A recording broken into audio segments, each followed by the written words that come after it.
I got a surprise phone call from the police one afternoon. I was confused and worried, wondering what could have happened. They told me something that shocked me. They had found my 4-year-old daughter all alone and had taken her to safety. She was supposed to be with my husband at the amusement park. I never imagined this call would change our lives forever. My name is Karen. I'm 30 years old, work from home, and raise my daughter. I've been married to my college classmate, Andrew, for 5 years. We have a 4-year-old daughter named Jennifer. My husband is very hands-on with childcare and often takes our daughter out on his days off. He's also about to get a big promotion at work. Everything in our lives was going great, both at home and at work. Thanks to my wonderful husband and sweet daughter, life was perfect, until I got that phone call. That Saturday, my husband, who had the day off, took Jennifer to the amusement park. I was supposed to go with them, but an important work task came up at the last minute, so I had to stay behind. Jennifer was really excited about going to the park and kept telling my husband to hurry up. I smiled as I watched them hold hands and walk to the car. It was a sweet moment. "All right, have fun," I called out to them.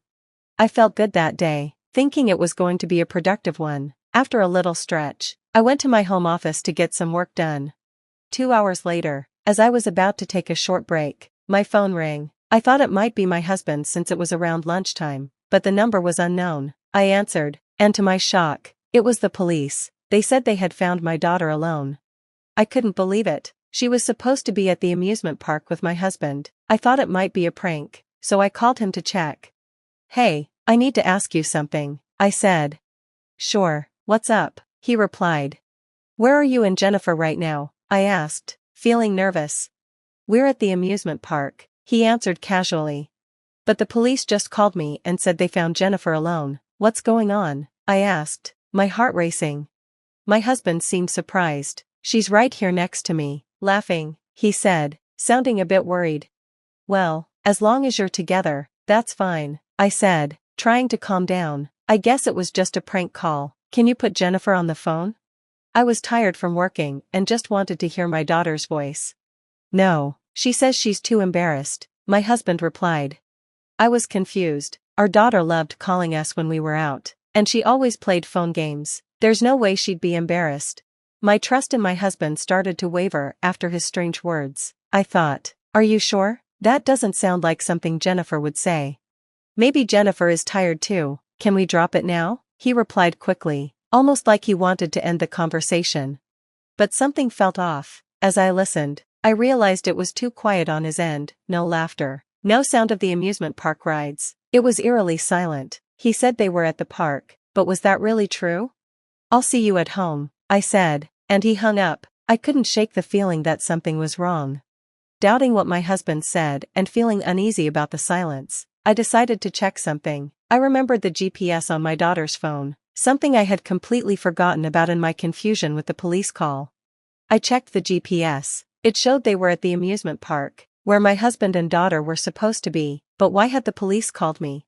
Worried and suspicious, I drove to the amusement park. When I got to the Lost and Found Center, I saw my daughter. She was chatting happily with the police officer, but when she saw me, she burst into tears. Dad said he'd wait for me on a bench and that I could go on any ride I wanted. I was playing, and then when I looked around, he was gone, she explained. I asked the staff for details. They told me they found my daughter wandering alone in the park. They had called out for her guardians, but got no response, so they contacted the police. Thankfully, my daughter had a tag with her address and my contact details, so they were able to reach me quickly. I couldn't understand it. My husband wasn't the type to just leave our daughter like that. Was he in some kind of trouble? The thought worried me, but I pushed it away. To calm Jennifer down, I took her out for ice cream. We went to a restaurant and ordered sundaes. While we were eating, she handed me her toy camera. It was a special gift my father had given her last month for her birthday. Even though it was just a toy, it could actually take pictures. I wondered what pictures Jennifer had taken. I turned on the camera and started looking through the photos. My heart dropped when I saw it, a picture of my husband hugging a woman I didn't recognize. More pictures like that kept appearing, and I felt sick to my stomach. "Jennifer, who is this woman?" I asked, my voice shaking. "She's a friend of Dad's," she replied. I felt like everything went dark. I remembered that my husband had cheated on me once before, when I was pregnant 5 years ago. We had reconciled because we were expecting a child, but now he was doing it again. He was using our daughter to cover it up, probably leaving her at the park while he went off with his mistress. "Do you know where Dad went, Jennifer?" I asked, but she shook her head, saying no. She started crying again, and through her tears, she told me that her dad had pushed her away earlier, telling her, "You're big enough to play by yourself now." I felt so sorry for my daughter. "I'm so sorry you had to go through this, sweetie," I said, taking her hand and heading home. That night, my husband rushed through the door, looking panicked. "Where have you been, and what have you been doing?" I asked, my anger clear in my voice. He noticed my tone and looked tense. "Actually, Jennifer went missing," he said. "You told me she was fine on the phone. Why did you lie?" I asked, upset. "I didn't lie, I just thought we'd find her quickly," he answered, sounding defensive. "It's been over 6 hours since that phone call," I replied. "He's probably been with his mistress this whole time." I could tell he was lying. "Don't you think it's strange you didn't hear the announcement at the park?" I asked. "How do you know about that?" he asked, looking uneasy. "The police called me when I went to pick up Jennifer at the amusement park. The staff told me everything," I said, feeling more certain of his guilt. He went silent, looking uncomfortable. He knew he couldn't deny it. Leaving our daughter alone at the park for his mistress was unforgivable. I made up my mind to get back at him. "Fine, just don't do it again," he said, looking relieved. I decided to let him think he was off the hook for now, but I had my own plan. A month later, I was in Los Angeles, not for vacation or work, but to catch my husband red-handed with his mistress. I followed them as they walked hand in hand, both looking shocked when they saw me. "What are you doing here?" my husband asked, his face full of surprise. "Weren't you supposed to be on a business trip today?" I didn't hesitate. "No, I called your office. They confirmed you took the day off." My husband looked rattled, his eyes darting around as if he was caught in a lie. "How did you even find out I was here?" he asked. I reminded him about the GPS on Jennifer's phone. "I put it in your car," I said, showing him my phone screen, which clearly showed a car parked nearby. "What? Using a handy camera is so sneaky," he said. "Who's being sneaky here?" I replied. "The only reason you'd be worried is if you have something to hide. Or is this you finally admitting it?" He got furious, almost spitting with anger. "I didn't do anything. You're blaming me." "Do you even have proof that I cheated?" he challenged, thinking he could get away with it. I didn't hesitate. "Well, about that," I said, smirking as I shoved a photo in his face. "Does this look familiar?" He stared at it. "How do you have this picture? You were supposed to be working." "Jennifer took it," I said. "Her toy camera actually works." He stood there, speechless for a moment, before scoffing. "This isn't even me. You must have mixed me up with someone else." To prove him wrong, I handed him a large stack of photos. There were so many that they nearly fell from his hands. "Okay, the toy camera doesn't take the clearest pictures, so I took these myself to make sure." His face went pale as he saw the photos clearly showing him with his lover. "How could you be so friendly with her right in front of our daughter?" I asked. "You're despicable." He tried to tear up the photos, but I had expected that. "Too bad," I said. "These are all copies. I've got the originals saved safely." "Damn you," he muttered angrily, glaring at me. He looked defeated. But I wasn't done. "You've got a big promotion coming up, don't you?" I asked. "What's your point?" he asked, his voice shaky. "How do you think spreading these photos would affect that?" I said. His face got even paler. I knew his company cared about character when choosing people for promotions. If these photos got out, it could ruin his chances. "Please don't do this," he begged. "Do you really think I'll forgive you now? I've been a good husband all this time, haven't I? Can't you forgive me for that?" "A good husband wouldn't leave his daughter at an amusement park," I replied loudly. He shrank back, clearly guilty. "I've been taking our daughter out every week lately," he said, trying to defend himself. "That was just to keep me from suspecting your affair," I shot back. He looked almost tearful now. "I'm really sorry, just please don't tell my work. I don't feel any love for you anymore," I told him. "Do you remember when you cheated on me 5 years ago, when I was pregnant?" His face tensed, sweat forming on his forehead. He knew exactly what I was talking about. "I haven't forgotten the agreement we signed," I said. I had made him sign a contract that stated if he ever cheated again, he would lose all his assets and custody rights. "No, this isn't what it looks like. It's not an affair," he said, but I could see he had no explanation. He went silent and started to cry. It was pathetic. Then go ahead and sign this, I said, handing him divorce papers. No, I don't want to break up. Who will take care of everything at home if you're gone? He begged. Staying together now is impossible, I replied. Fine, I promise no more affairs. He screamed, his eyes bloodshot, but it didn't affect me. I wasn't angry about the affair anymore. So, you're forgiving me? He asked. No, I said firmly, what I'm angry about is you putting our daughter in danger. He went silent again, tears streaming down his face. And another thing, I said, you don't have a place in anyone's life anymore. What do you mean? He asked, confused. While you were gone, I told your parents, your coworkers, and everyone in your usual hangouts about what you've done. Everyone knows now.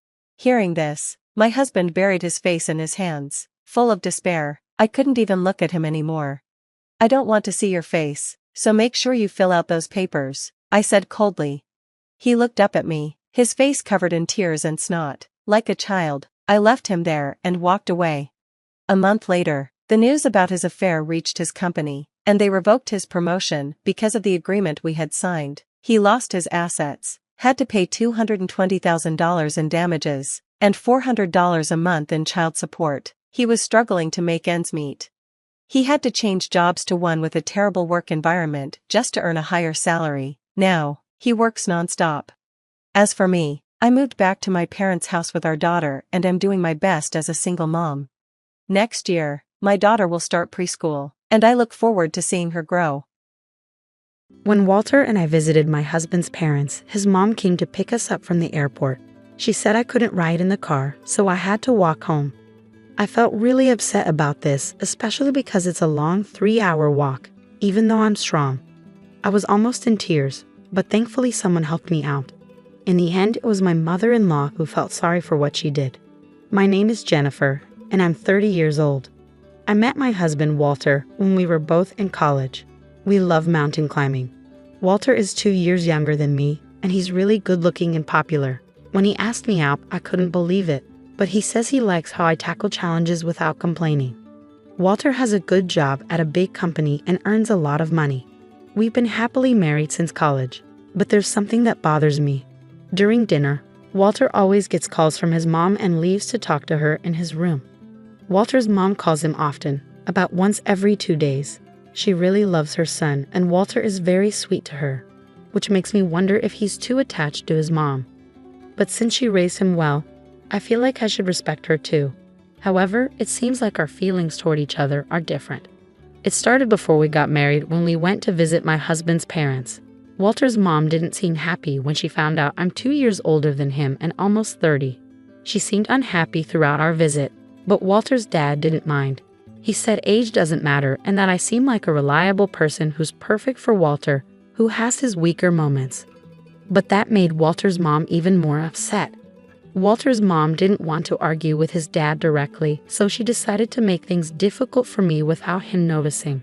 Sometimes she'd say things like, "Oh dear, I'm sorry, Jennifer, but the snacks I gave you are bad. Let me get you something else." When she was being mean on purpose, she'd widen her eyes, snort, and twist her lips. I felt like I was studying her behavior like a scientist studying animals. "It's all right, I can eat it." I smiled and cut off the spoiled part of the dried fruit and ate the rest. Back from my mountain club days, I learned to make do with whatever food was available. Walter's dad and Walter himself chuckled, saying, "That's just like Jennifer," and we all laughed. But then Walter's dad told his mom not to serve me something like that again. And the mood stayed light, but I wasn't paying enough attention. "I'm sorry," I said, still laughing, but I caught her quick, sharp glance and heard her tongue click disapprovingly. There were other times, like when she showed off souvenirs from Italy. She gave Walter a nice tie, but for me, it was a cheap t-shirt with a fake logo. "Come on, try on the tie, Jennifer. You too, try on the shirt," she said, with that same expression on her face. I realized it was another jab at me. No thanks. I don't wear ties with casual clothes, and I'm not feeling like trying on a shirt right now, I said, trying to keep the mood light with a smile, but inside, I was really frustrated. After that, I only used that t-shirt for things like gardening in the summer or as a funny prop in photos with my friends. I couldn't stand even looking at it. These little mean acts were subtle, so only I could really tell what was going on. When I tried talking to Walter about it, he'd just brush it off, saying, "Mom's a bit odd, forgive her." But the constant negativity was wearing me down. We live about an hour's drive from my in-laws, so it was always hanging over us that we could visit them whenever. That thought made me feel down. Then, out of the blue, Walter told me, "Jennifer, I've got some sudden news. I'm being transferred. It starts next month, so get ready." Walter was being moved for work. He said sorry, but secretly I felt relieved. It gave us a reason to keep our distance from my in-laws. "Okay, don't worry. I'll handle the preparations. I'll even ask my family for help." I happily went ahead with the moving preparations. Finally, I thought I could escape from my mother-in-law's constant teasing.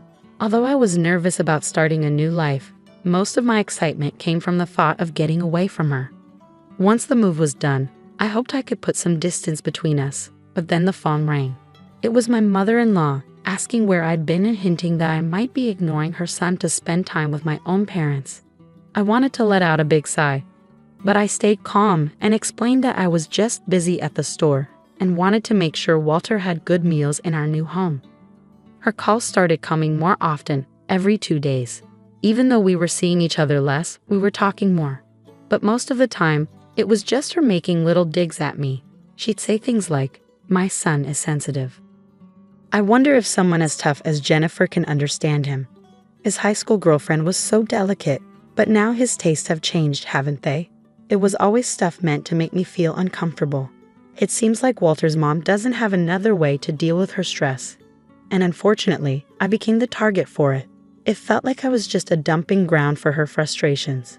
What hurt the most were her comments about having children.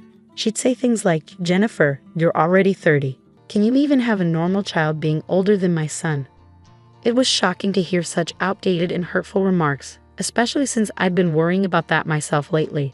I couldn't help but cry after hanging up the phone. I wondered what she really thought of me.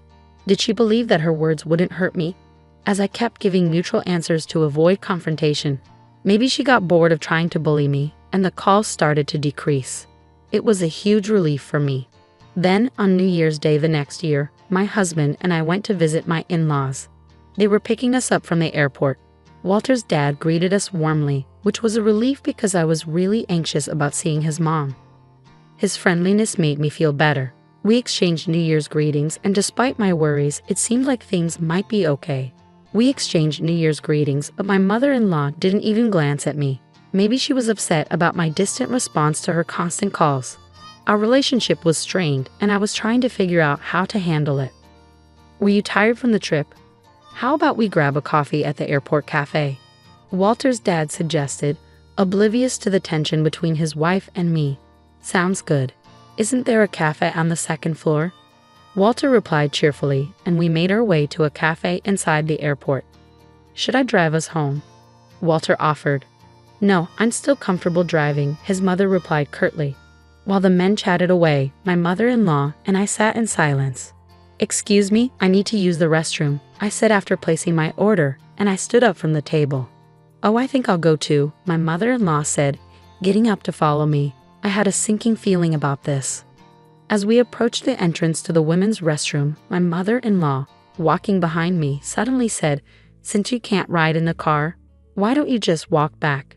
Confused by her words, I turned to look at her, and there it was again, that same expression on her face. "We're going back as a family of 3. You're a stranger here, aren't you?" I couldn't believe what I was hearing. Walk back from here to my in-laws' house? How far was that? And to call her son's wife a stranger? I stood there, frozen in shock, as my mother-in-law kept hurling words at me. "I've been kind enough to call you often, but you always respond so coldly. Living near your parents' house has made you arrogant. I don't even want to think of you as my daughter-in-law. You're just a stranger, a complete stranger." Her voice was getting louder. I was stunned, but I didn't want to make a scene in public, so I replied quietly, "Yes, I understand." Feeling too embarrassed to go back to where Walter and his dad were, I headed towards the airport exit, feeling heavy-hearted. Even though she told me to walk back, this was an airport, surely there were taxis or buses. I could take one as far as possible and then walk the rest of the way. But more than that, I was worried about how I would face my in-laws after this incident and how I would spend the next few days with them. For now, I searched for transportation to my in-laws' house on my phone. There was a bus leaving in just 10 minutes, but it wouldn't take me directly there. From where it dropped me off, I'd have to walk. It might take about 3 hours in total. 3 hours. I could manage that with my legs trained from mountain climbing. But there's a big difference between walking for fun and being forced to walk because of harassment. Tears filled my eyes. Was it really my fault? Maybe if I had been nicer on the phone, even after hearing those hurtful things, none of this would have happened. Lost in these thoughts as I walked, I suddenly felt a tap on my shoulder from behind. "Jennifer, why are you walking here?" It was Walter's dad. "Didn't my wife say something to you at the restroom?" "I was on my way there too, and I saw you and my wife talking, and then you started to leave, so I followed you." Looking at his kind face, the tears I'd been holding back finally spilled over, running down my cheeks. "Jennifer, what's going on?" he asked with concern. I made up my mind to tell Walter's dad the truth. So I shared with him exactly what his wife had said, and he became angrier than I'd ever seen him. Oh my, did she really say that to my son's wife? Then, to my surprise, he said something unexpected. "I'll walk with you, Jennifer." With that, he stepped in front of me and began walking. Father-in-law? Don't worry. I used to enjoy mountain climbing, and I went on many trips with Walter when he was little. A 3-hour walk one way is nothing. Sure enough, Walter's dad walked with a steady stride, not at all like someone in their 60s. "Come on, let's go." We didn't tell Walter we were leaving. Is that okay? I suddenly remembered that I hadn't informed Walter about our departure. Walter will be alright. She'll probably convince him to wait. I'll give him a call. With that, Walter's dad took out his phone. He was sending a text to Walter's mom.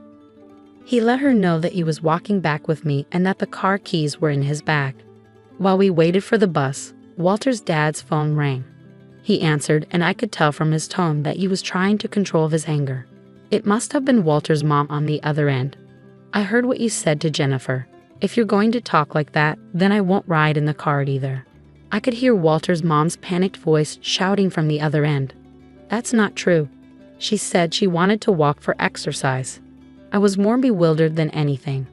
"We'll discuss this when we get home," Walter's dad said firmly as he hung up and pocketed his phone. Maybe because Walter's dad's phone was busy, mine started ringing next. It was definitely Walter's mom. Walter's dad and I exchanged a glance. What could she want now? To tell us to get in the car? I definitely wasn't going to pick up, so I decided to ignore it too. Father-in-law and I quietly boarded the bus and continued our walk after getting off. This way is a shortcut. There's a slope here for a while. But let's do our best, he said, occasionally offering advice as we walked. It almost felt like we were climbing a mountain together. But I hadn't planned on walking so much today, and I was just wearing regular boots. Father-in-law had on leather shoes. This is going to be tough on our feet, I thought to myself, but I only asked once. Father-in-law, are your feet okay? Won't walking for a long time in those shoes hurt them?" He glanced at my feet and squinted. Looks like we're in the same boat. It's unbelievable that she would make a woman walk so far in those shoes. We both thought about calling a taxi, but neither of us said anything, wanting to defy Walter's mom. "But Jennifer, you're strong. You're walking such a long distance without complaining. I bet that's what attracted Walter to you," he said, making me feel a little better. After a long walk, we kept going, stopping at a grocery store to buy drinks from vending machines to stay hydrated. About 3 hours later, as the sun started to set, we finally reached my in-laws' house. Their car was parked out front. Mother-in-law and Walter must be inside. "We're back," Father-in-law announced as he opened the front door, and Walter rushed over. "Jennifer, I was so worried." "What happened? Why did you suddenly decide to walk back for exercise? Did Mom say something?" "No, that's not it. Mom told Jennifer to walk back," Father-in-law explained, looking understandably exhausted as he took a seat near the entrance. Mother-in-law, who had just come out of the living room, looked shocked and pale. "No, that's not true. It's not what happened. It seems there's been a misunderstanding." "What misunderstanding?" I couldn't stay silent any longer. "You said, since you can't ride in the car, why don't you walk back?" "Didn't you?" I stated plainly. I despise lying, and this situation reminded me of my mountain climbing club days. A 3-hour walk one way was good exercise. Walter glanced at his mother. He knows I'm not the type to lie, I added. The eyes of Walter, his father, and I were all fixed on mother-in-law. What, you believe this woman over me? You're choosing her over your family? She's just a stranger, isn't she? Mother-in-law screamed. So I wasn't allowed in the car because I'm a stranger, I said quietly. Mom, I can't believe you would say something like that. Jennifer is an important part of my family. I wanted you to feel the same way, Walter said, his fist clenched, his hand trembling with anger. If you're going to treat Jennifer like this, I'm done with you, Mom. I won't answer your calls anymore. Don't contact Jennifer either, Walter declared, taking my hand firmly. Let's go. Walter, wait, but Walter slammed the door shut, and without a backward glance, he took my hand and we started walking. A year later. Hey Jennifer, Walter, come check out this view. It's amazing up here. Walter, his father, and I were out mountain climbing together. 6 months after the New Year incident, Walter got a transfer and we moved back to our old neighborhood. After what happened at the New Year celebration, Walter's dad decided to get a divorce and move closer to our house. Climbing together on weekends has become a regular thing for us. Shall we have lunch here? At the summit, we eagerly began preparing our meal. As we worked, father-in-law started talking. Mom went on a spending spree after the divorce. Even though the property was divided fairly, it seemed she's already having financial troubles. Maybe she was feeling lonely.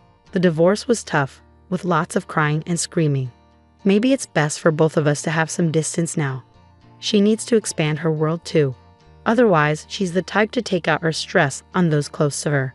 I listened quietly to their conversation. I'll focus on my own world so I don't have to unload my stress onto others. Looking out at the view from the mountain with my dear family, I made that promise to myself.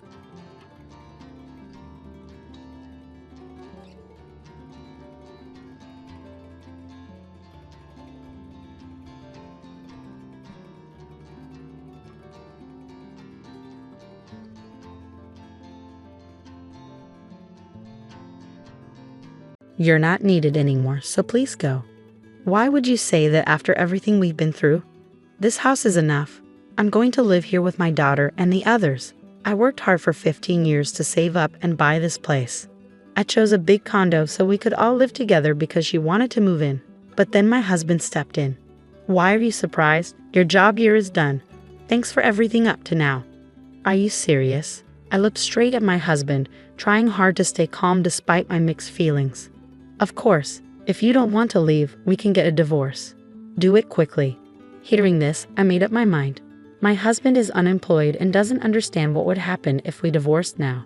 I realized he was a disappointment and I wanted to leave as soon as possible. Understood.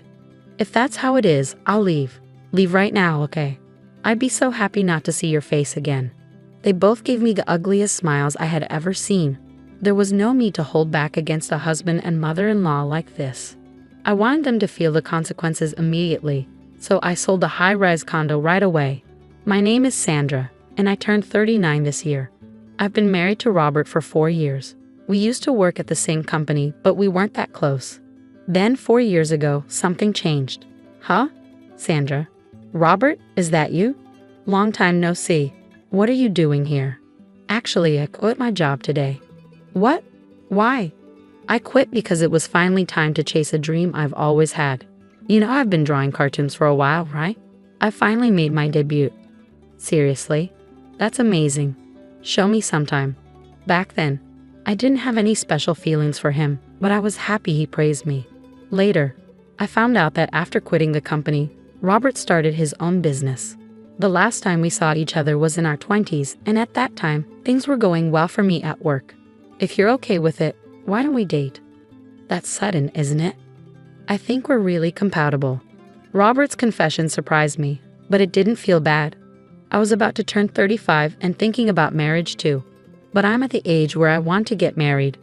Then let's get married. What, really? I was overwhelmed by how quickly things were moving. Is that a no? Thank you. Yes. Before I knew it, I had accepted his proposal. I went ahead with it on impulse, and though I was full of anxieties, they proved to be unfounded. You've worked hard here. Want some coffee? Thanks. Another all-nighter? Yeah, the deadline is close. Don't push yourself too hard. Both my marriage and job were going well. In fact, things were so good that I wondered if it was okay for them to be this perfect. Robert understood my work and even took care of household chores when I was busy. There was just one thing that bothered me. By the way, how's work lately? Huh? Oh, it's fine. I've had some free time recently. Why? You've been coming home early and doing all the housework. I'm just doing it because I like to. Don't worry about it, okay? We used to talk about work a lot, but for the last few weeks, he hadn't mentioned anything about his job. I believed him when he said everything was okay and didn't ask more questions. Looking back, that might have been a mistake. Before I knew it, nearly 4 years had passed. My job was going well, and there was even talk of turning my work into comics and animations.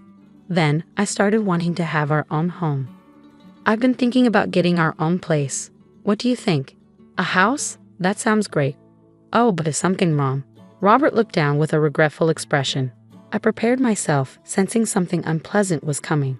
I know this is sudden, but is there any way my mom could live with us? What? Your mother? She's alone now, and I'm a bit worried about her. Since losing my father-in-law 2 years ago, my mother-in-law seemed to have lost her spirit. It felt like there was a big hole in her heart. I was indeed worried about leaving her alone from now on. Okay, but it will take time to build a house. Maybe a condo would be better. Thank you. Just agreeing to live with her is enough for me. You can decide the rest.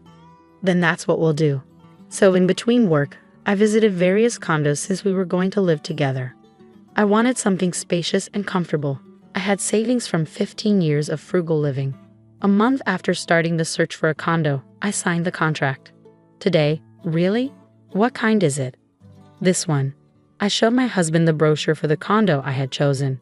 I was confident he would be pleased. Is this a high-rise luxury condo? Yes, it is. I thought we might as well. He probably didn't expect me to choose a high-rise. Although surprised, his eyes sparkled like a child who had just received a new toy. Mom will definitely be happy with this. I hope so. With this, a new life, including my mother-in-law, was about to begin, filled with a little anxiety and great anticipation. However, I would soon realize that it was a mistake as soon as we started living with her. Sandra, thanks for letting me stay here. This place is amazing. Oh, it's no big deal. I just did what anyone would do. Everything was fine for a while, but 3 months later, my mother-in-law's behavior suddenly changed a lot. Sorry, could you clean my room? My back hurts. I'm sorry, Mom, I have to work now. Then my mother-in-law said something completely different from her usual kindness. Work? You just stay in your room all day while Robert does all the housework, don't you? Robert and I decided that together. No more excuses. Just do it now, please. I didn't understand why she was acting so differently. All I knew then was that not doing what she asked would only cause more problems, so I cleaned the room thoroughly as she wanted. I'll be in the living room. Let me know when you're done. She didn't help at all and just relaxed in comfort. Why did I have to do this? I felt frustrated. I'm finished. At last, can't you clean a bit faster? I'm sorry. Well, okay then. Please make sure to do it regularly from now on.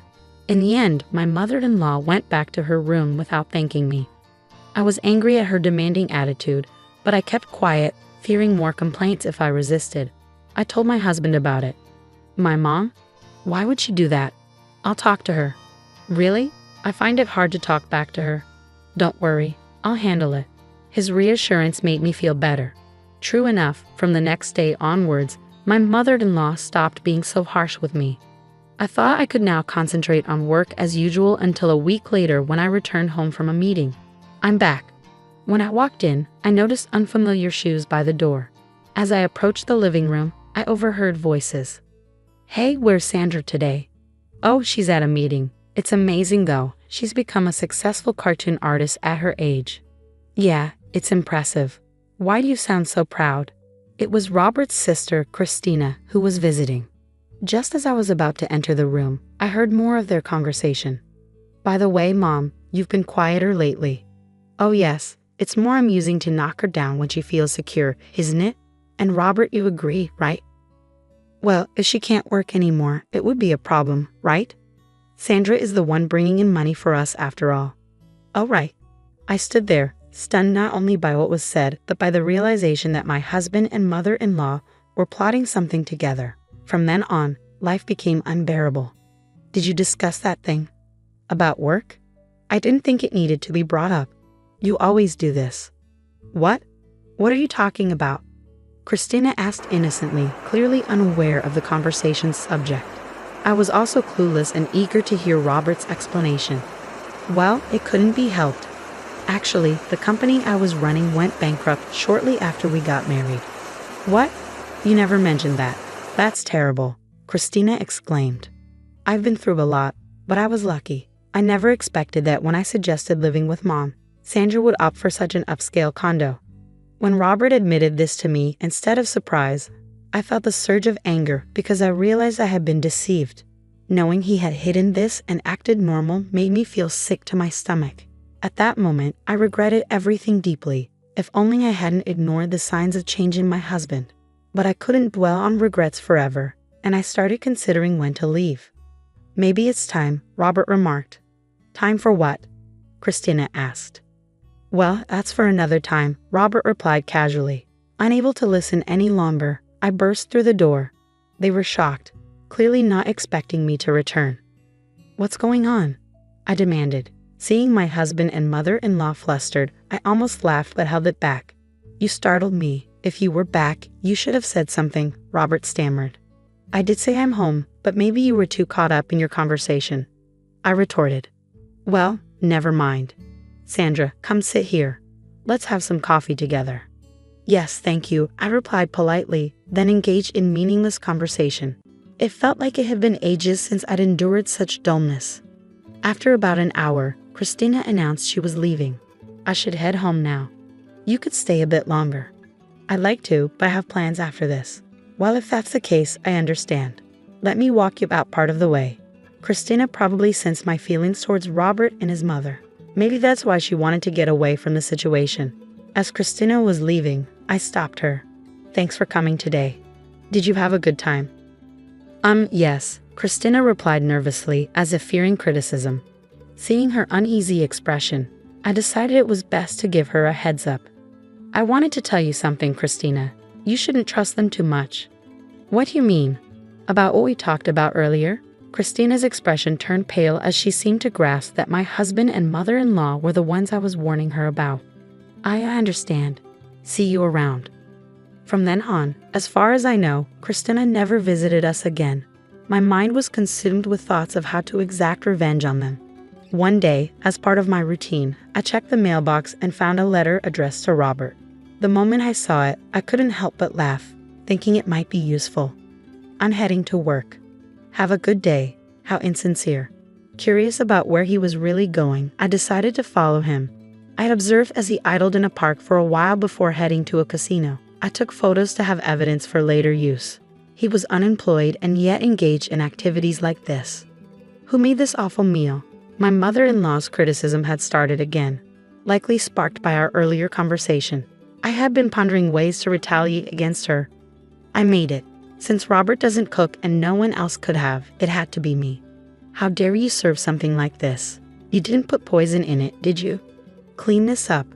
Her words were harsh, almost refreshing. I was angry, but that wasn't my main concern. Unable to come up with a plan on my own, I decided to call my mother.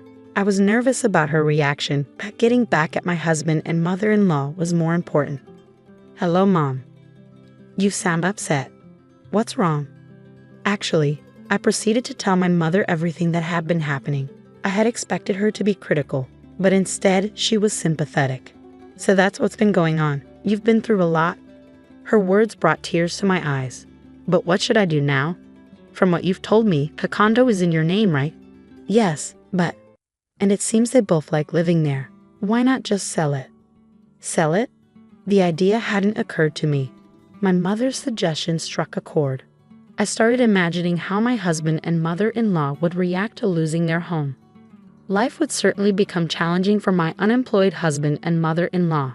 It's actually a good idea, isn't it? It sure is, but it's amazing how you can say that with a laugh. Well, it's your decision, Sandra. just know that we're here for you. Yeah, hearing you say that gives me more strength. Feel free to reach out anytime. I couldn't stop thinking about my mother's advice. One evening after dinner and cleaning up, Robert said he needed to talk. Following his instructions, I sat down on the sofa where both Robert and my mother-in-law were smirking. I had a sinking feeling about this.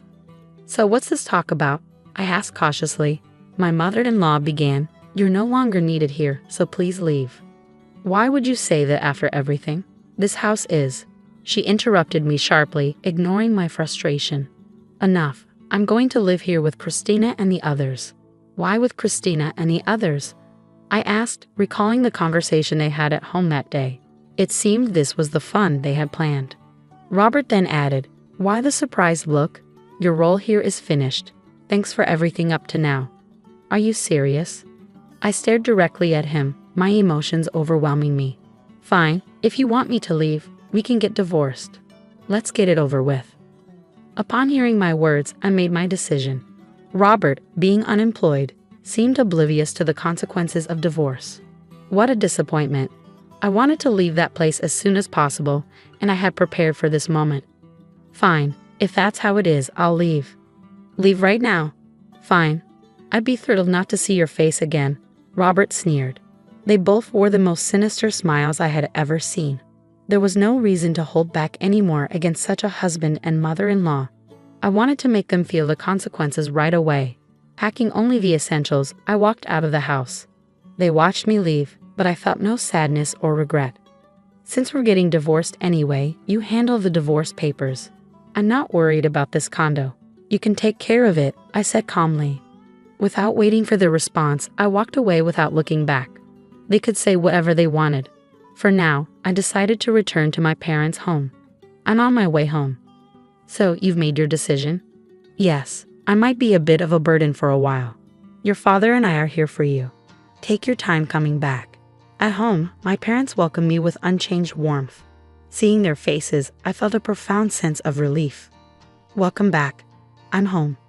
It's been a while since you've been here. Take it easy today. Thank you. That night, I slept peacefully for the first time in a long while. The next day, I wasted no time. I prepared the divorce papers and headed straight to the real estate agent. It was better to sell the condo than to leave it for my husband and mother-in-law, who had no income and would struggle without a home. This condo is in demand. We should find a buyer quickly.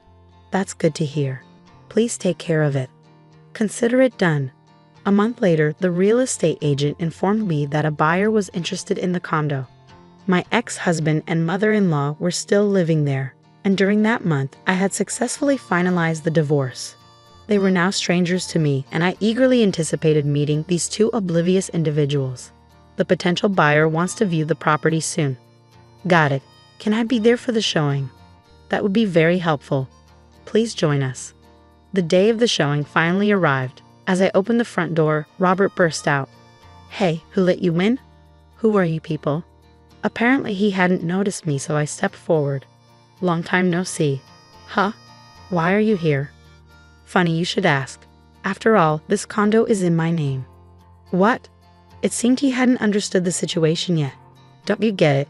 It means this place isn't yours to claim. That can't be true, he stammered. Then my mother-in-law appeared, which I thought was perfect timing. I decided to confront both of them right then and there. Hey, what are you doing causing a scene in someone's home? Don't just barge in here. I could call the police on you. That should be my line. You two have no right to live here. Talking nonsense won't help you. This place belongs to us. I sighed at their stubbornness. Could you please leave this house immediately? You're disrupting the viewing. Viewing? Why would there be a viewing? Because I've put this condo up for sale. Like I said, I bought this place, so I own it. Robert seemed too furious to comprehend. Even if what you're saying is true, where are we supposed to live? Why don't you go back to your parents' house? We tore down that old house.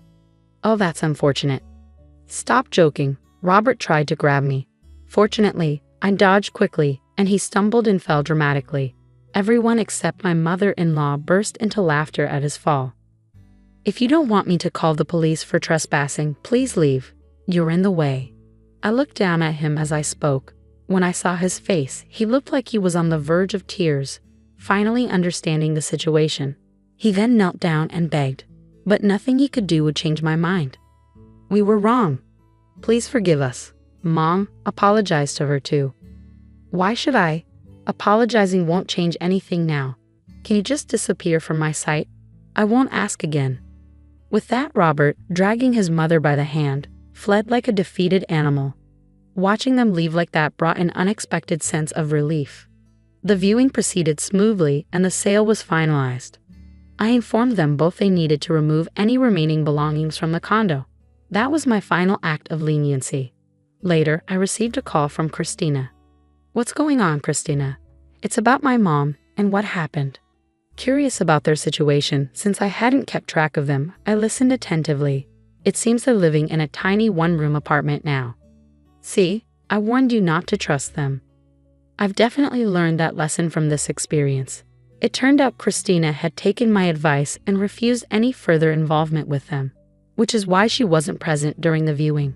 From now on, it's best to keep your distance from them, I advised. Yes, Christina agreed, determined to avoid any more entanglements with those two. However, not long after, Robert reached out to me again. Can you lend me some money? Just a little. That's your own fault for gambling and accumulating debt. I found debt collection letters addressed to you by chance. And I also had someone follow you when you lied about having a job and went out. I'm working seriously now, but I still have debts, and it's hard to make ends meet. That's not my problem. Oh, and could you pass a message to your mother? Tell her she got what she deserved. I hung up immediately, realizing they would likely face more difficult times ahead. Reflecting on these events, I considered turning this experience into a comic for my next project. It could make for an intriguing story.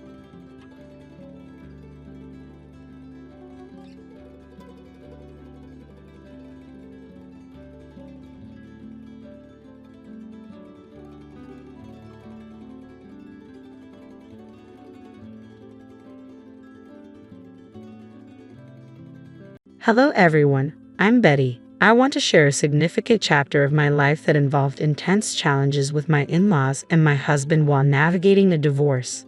I hope my story resonates with those who have faced undue criticism from their in-laws. It all began when I met Kevin, my now estranged husband, on a dating app. I was a 20-year-old college student, and Kevin was 26, employed and stable. Despite our age difference, we fell in love. I've always believed that love isn't bound by age or looks, so Kevin being older never bothered me. However, Kevin was troubled by our age gap. He often questioned why I was with him, suggesting that I could find someone closer to my age who might be a better match. I chose Kevin because I loved him, and for me, age was just a number. Despite my reassurances, Kevin's insecurities persisted. He would say, "There must be another reason, Betty. It's not usual for someone like you to love someone like me. I wish you'd just tell me the real reason." I repeatedly assured him that my feelings were genuine and that I wasn't interested in dating someone my age. I loved him, and that's what mattered to me. Even though I tried my best to prove my affection, Kevin's self-doubt lingered, hinting at deeper self-esteem issues that seemed to have kept him single before we met. Eager to demonstrate my commitment, I made sure never to let Kevin spend excessively on me. While managing my finances as a college student, I wasn't wealthy, but I made thoughtful gifts and handled my expenses independently through part-time jobs. Kevin seemed to appreciate these efforts, but sadly, his insecurities didn't fade. It took 3 years for me to fully understand the origins of Kevin's issues when I met his parents, Samuel and Charlotte. Samuel, Kevin's father, had a dramatic change in fortune after winning the lottery. This newfound wealth brought a sense of superiority. During our first meeting, Samuel bragged about his success, saying, "Not everyone makes it big like me. I was just a hard worker, and look where it got me. Winning the lottery on my first try is rare." Samuel and Charlotte were proud of their wealth and often implied that Kevin, despite his college education, would never reach their level of financial success. Charlotte suggested that Kevin's previous partners were only interested in his money and left him as soon as they were financially better off. They openly doubted Kevin's ability to make good decisions, which infuriated me. It seemed like they painted every woman Kevin dated as a gold digger, and over time, Kevin began to believe this narrative himself. Their insinuation that I was just another gold digger became an embarrassing and hurtful part of their story. Fed up with their baseless assumptions, I stood up for both Kevin and myself. I'm sorry, but I have to disagree. Kevin has worked hard to establish his career and will achieve even greater success in time. Samuel retorted, that doesn't change the fact that women only want him for money. The money we have is ours, but Kevin does co-own the house. Eventually it will be his. Every time these girls see our $350,000 house, I felt a surge of frustration. I swear, they just see dollar signs, I said, unable to hold back. I can't speak for Kevin's past relationships, but I'm definitely not in this for the money. I love your son, and that's why we're together. I have no interest in your house. Charlotte's response was dismissive. Don't worry, Betty. Sometimes it's hard to accept that people can be successful and live in nice houses. You live in a small rented apartment with roommates. You might start desiring it after spending time around our house. Their comments were pushing my patience to the limit. I was on the verge of losing my temper. Kevin heard everything but chose not to respond or defend himself, instead steering the conversation elsewhere. His indifference on the way home was unexpected and hurtful. Once we were home, I knew I had to address the issue directly with Kevin. Kevin, your parents are being unfair and hurtful towards us. Why did you stand up for me? Kevin sighed, his frustration evident. What did you expect me to say, Betty? My past isn't exactly encouraging. I've been used before by people who only saw my parents' wealth and made plans for when they would inherit the house. Even if they're wrong about some things, it doesn't mean they're wrong about everything.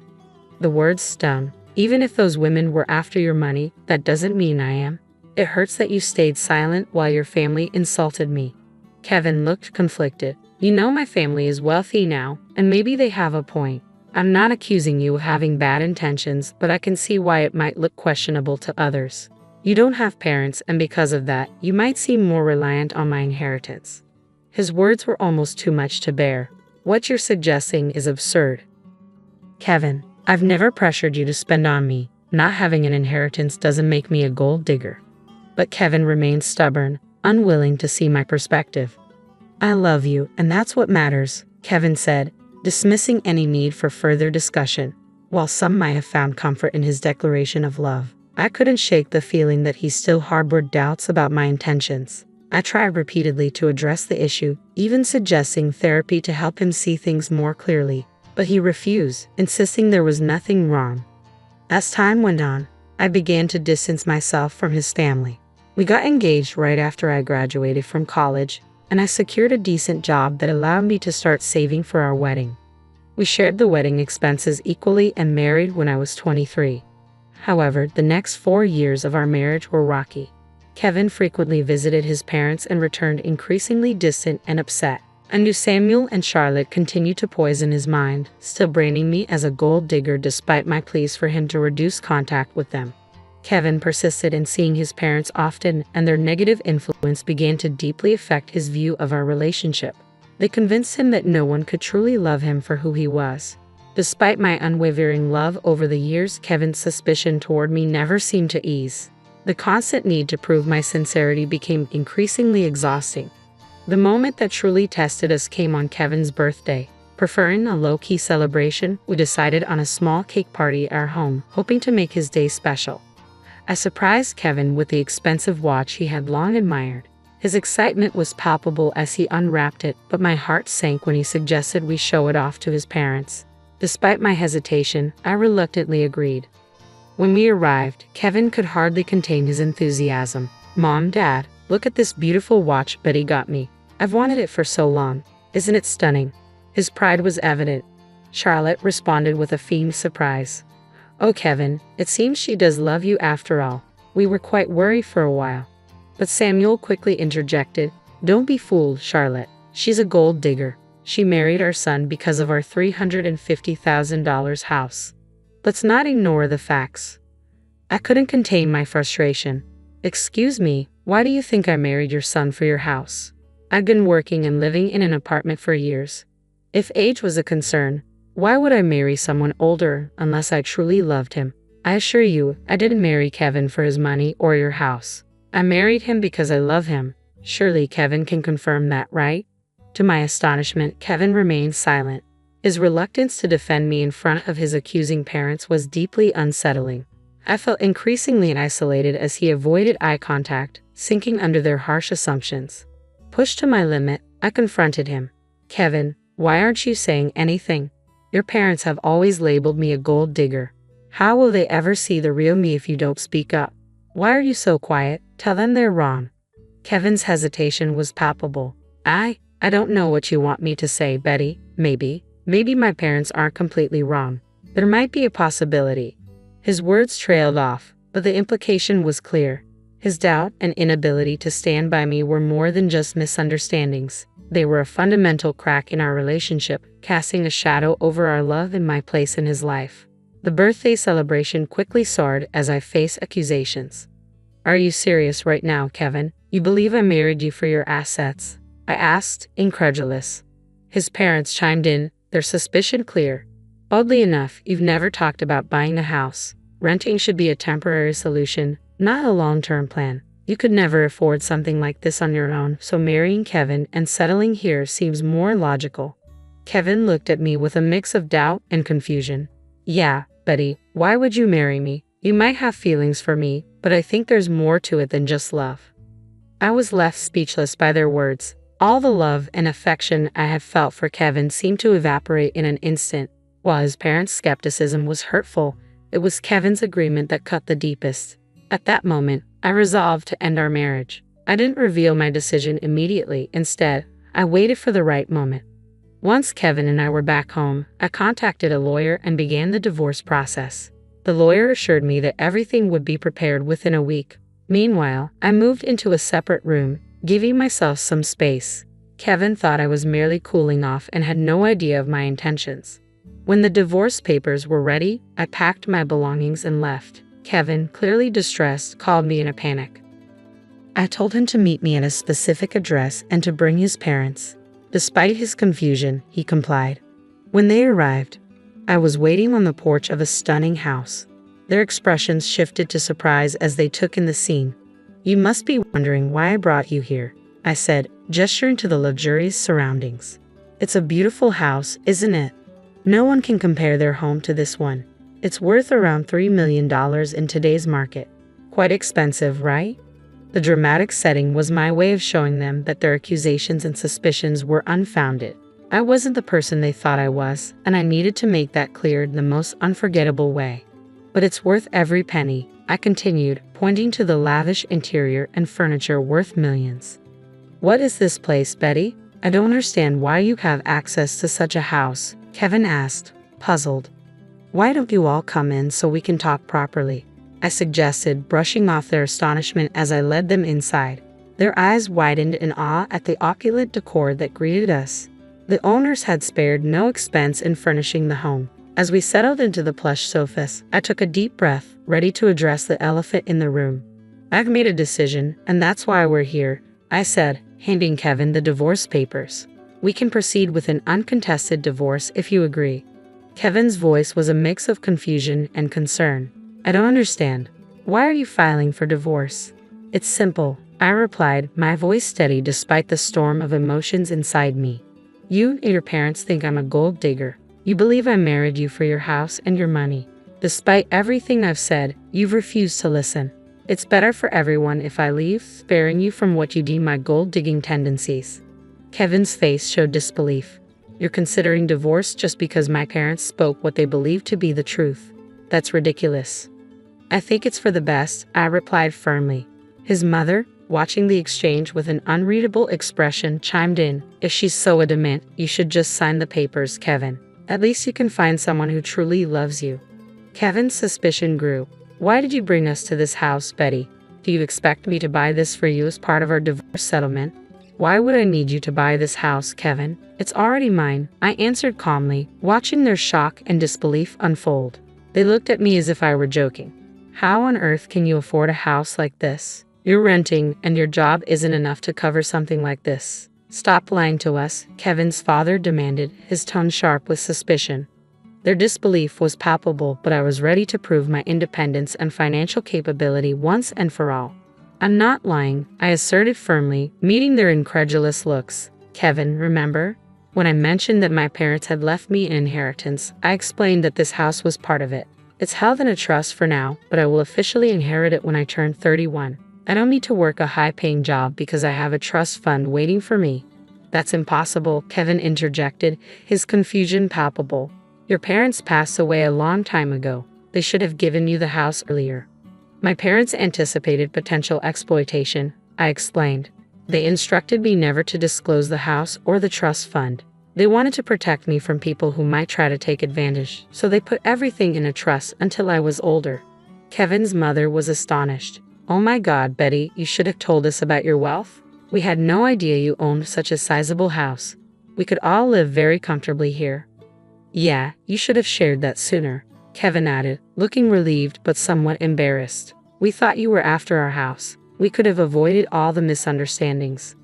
"I always knew Betty was perfect for Kevin," his father chimed in, his tone now markedly warmer. "She's a great woman. Look how wealthy she is." Kevin found a great match. Their attitudes had shifted so quickly that it was almost dizzying.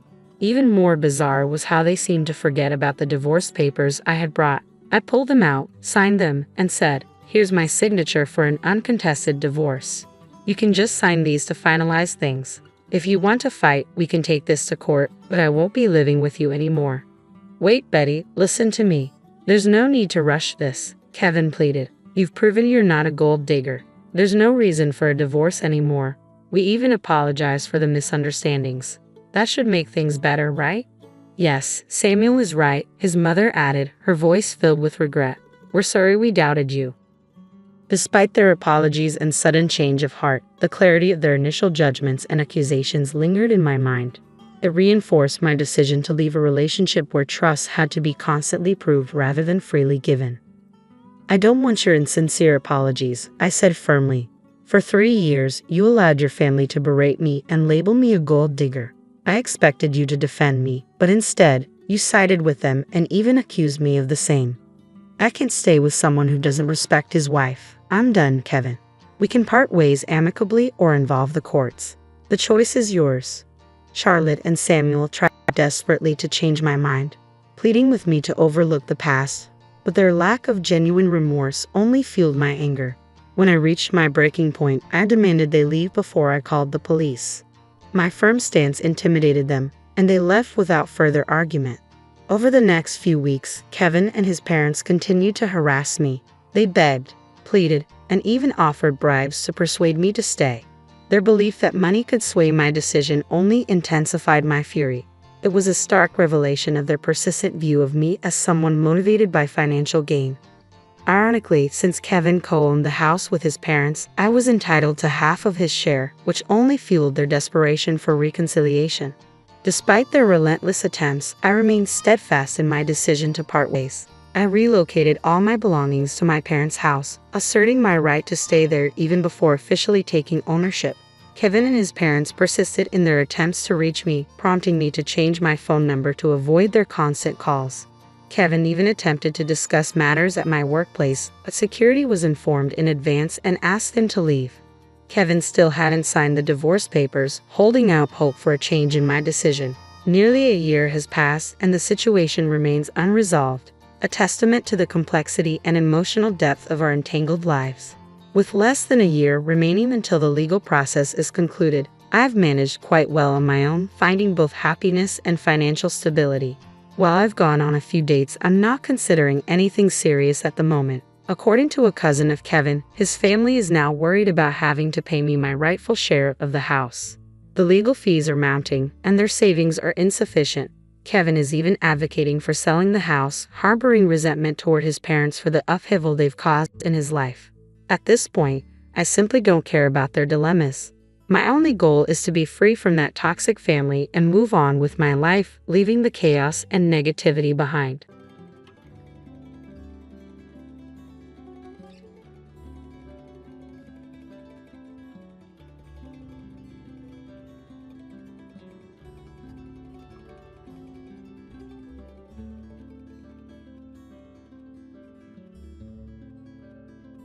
It seems like my mother-in-law caught wind of the fact that we'd bought a house. She called out of the blue with a shocking proposal, and on the other end of the line, I could hear my sister-in-law's laughter. My mother-in-law was excitedly suggesting that she move in with us. Does she really think her laughter goes unnoticed? Honestly, the idea of living with her, and the rest of the family, is the last thing I want. I thought Mason felt the same way, but now that they know about our new home, are they assuming we'll all live together? The thought of Mason agreeing to that fills me with dread, but I'm determined not to let them manipulate us. If this is their plan, I'll be ready to turn the tables.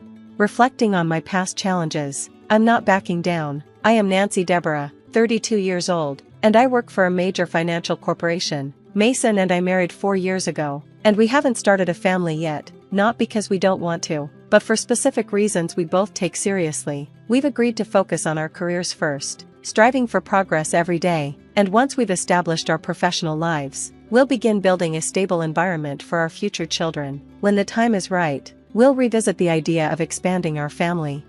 Recently, a major project I had been planning at work was a success, and I was officially promoted. My salary, which was already decent, got a nice boost. Mason didn't receive a promotion, but his raise was significant due to his tenure at the company. With both of our incomes rising, it finally felt like the perfect moment to turn our long-held dream of homeownership into reality. I approached Mason with the idea. I think it might be time for us to start thinking about getting our own place. What do you think? His response was immediate and enthusiastic. Is it time already? I could hear the excitement in his voice. I'd been thinking about it too, but since I haven't been promoted yet, I wasn't sure how to bring it up.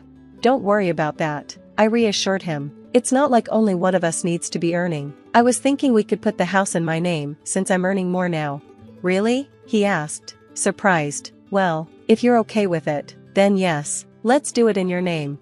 I smiled. All right, let's move forward with that. We can check out some model homes on our next day off. Sounds great. Let's not miss this chance, he said, sharing my excitement. I felt so grateful to have him by my side. We were in sync, and moments like these reminded me that I had made the right choice. The following week, we kept our appointment to view model homes. We toured different designs and started imagining what our own home could look like. Over weekends, we began sketching simple floor plans and researching online. During a visit to a construction company, they recommended that we take an active role in designing the house, rather than leaving everything to them, so that it truly reflected our personalities. While we both loved the idea, we admitted that our knowledge of architecture was limited, but we were eager to learn.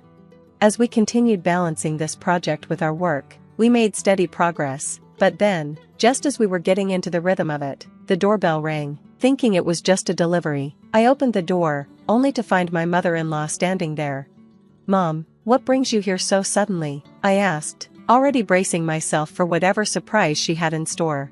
I asked, surprised by her sudden visit. Without a word, my mother-in-law slipped off her shoes and made herself at home. Hearing her, Mason came out, equally surprised.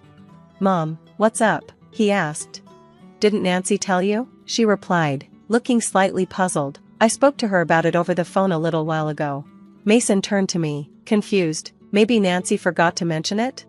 That's not true, Mom, I interjected quickly. It's not forgetfulness. I've just been incredibly busy with work. I'm handling both my job and the household responsibilities, so my mind's constantly buzzing with tasks. Oh, you're such a thoughtful person, Mason, she said warmly. Your late father would have been so proud of how you support Nancy. I nodded, not entirely comfortable with the compliment, but Mason smiled. Then, she pulled a travel brochure from her bag, spreading it out on the table and pointing to a page marked with a post-it note. Listen, Mason, she said with a content smile. I've always dreamed of seeing Niagara Falls. Would you take me there, please? Mason and I both stared at her, speechless, our mouths hanging open as she continued, not missing a beat. Come on, Mason, think of it as an act of filial piety, she urged. Mason, still flustered, finally managed to speak. Wait a minute, Mom, this is a bit sudden. You're springing a trip on us.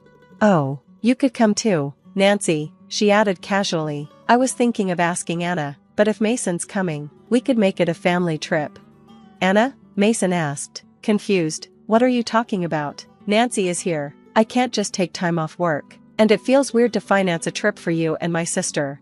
That's not weird at all, his mother countered swiftly. Spending money on family is a wonderful thing, don't you think? She turned to me for support, clearly expecting me to agree. Though taken aback, I stood my ground. Spending your own money on family is fine, but imposing it on others is different. Her tone shifted immediately. What do you mean by that? Are you suggesting I'm trying to extort travel expenses from Mason? She asked, her voice laced with indignation. I tried to clarify without sounding too harsh. I didn't mean it like that, but it did seem like you were expecting us to cover the trip. Her expression darkened. That's terrible, Nancy, I had no such intention, she exclaimed, clearly upset. You're making me out to be the villain in front of Mason. I didn't mean to call you a villain, I quickly assured her, trying to ease the tension. I just wanted to clarify. I responded truthfully to her question. Okay, there's no need for excuses. My mother-in-law's eyes narrowed, her icy glare piercing through me. Why are you so heartless? You must not like me, do you? She accused. This wasn't the first time such a situation had unfolded. Whenever she visited, she always seemed to find a reason to ask for money, which she would then squander, often with Anna, Mason's sister. While the idea of supporting family sounds noble, in this case, it felt more like extortion. The dynamic shifted when Mason, out of kindness, gave them money, but I've never been comfortable with his mother or sister's constant demands. Mason once confided in me that after his father passed away, his mother and sister became incredibly selfish. His father, who had died when Mason was in high school, had managed their finances carefully, but without him, there was no one left to keep an eye on their spending. This included recklessly using up life insurance money. Anna worked part-time, earning a modest salary, which left their financial situation precarious. This, of course, was their frequent excuse for showing up at our door, claiming that life was tough or that they needed a break, subtly hinting that they needed money from Mason. Before I married Mason, it seemed he was constantly at the mercy of his mother's demands. There was a dependency on the care she provided after his father's death, but since marrying me, Mason had begun to see their true colors. Although they often asked for money, he had been making a conscious effort to refuse. Recently, he had even started to assert himself more with his mother, especially in response to her spiteful comments like, "You don't like me, do you?" Or "Why should I be nice to such an uncharming daughter-in-law?"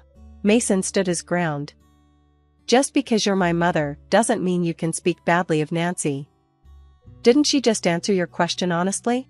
"You're taking Nancy's side," his mother exclaimed, shocked. "What are you talking about?" "I think you're in the wrong here, Mom," Mason said firmly.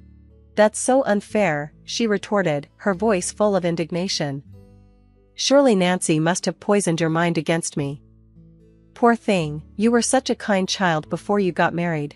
Mason, unwavering, responded, "I'm not saying this because of Nancy. I'm saying it because I truly believe it."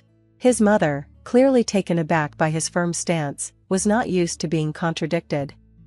Frustrated, she bit her lower lip before muttering, "Fine," and storming out of the house. "Nancy, I'm sorry," Mason said softly after a moment.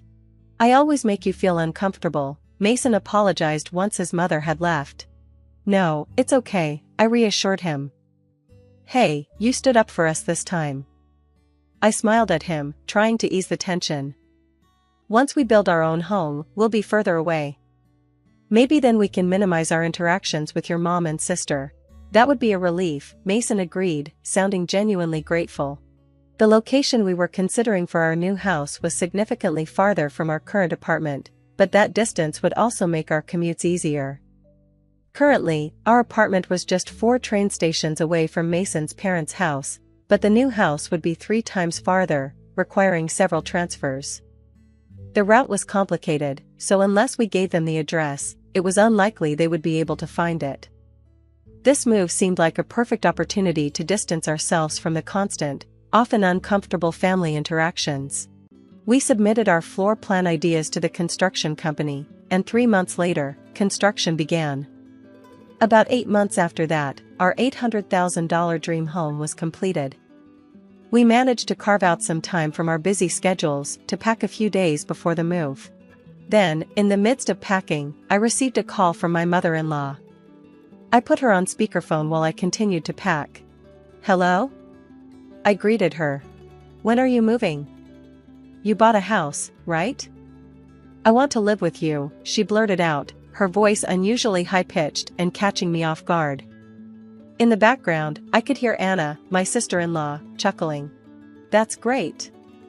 We can make Nancy work for us every day." Mom, you came up with a good idea, Anna snickered. Do they think I can't hear them? It was clear they were planning to freeload off our move, imagining an easy life at our expense. Honestly, I had no intention of living with them, and I knew Mason felt the same way. But talking about our new house with them might have given them the impression that we'd all be living together. The idea that Mason could be colluding with them worried me, but I was determined not to let them dictate our lives. It seemed like they were trying to manipulate the situation to their advantage. If that was their plan, I had to stay one step ahead. I informed them of our moving date, and immediately, my mother-in-law and Anna responded with their demands. We'll come to your apartment in the afternoon on that day. Take us with you in the car and arrange the movers for us too, they demanded, before hanging up. Of course, I had no intention of fulfilling their requests. Before I could discuss this with Mason, I turned around and found him already standing there. Mason, were you listening?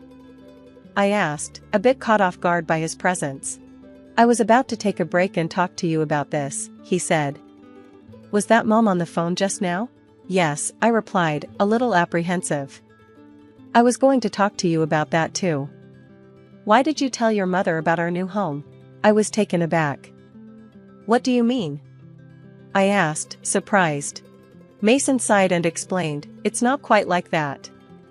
Last time my mom visited, she saw the floor plan of our new house lying around. She's been pestering me about it every day since, so I eventually gave in. I'm sorry, he added quickly, his voice full of regret. You don't think I intend to live with them, do you? Of course not, Mason, I reassured him, seeing the genuine concern in his eyes.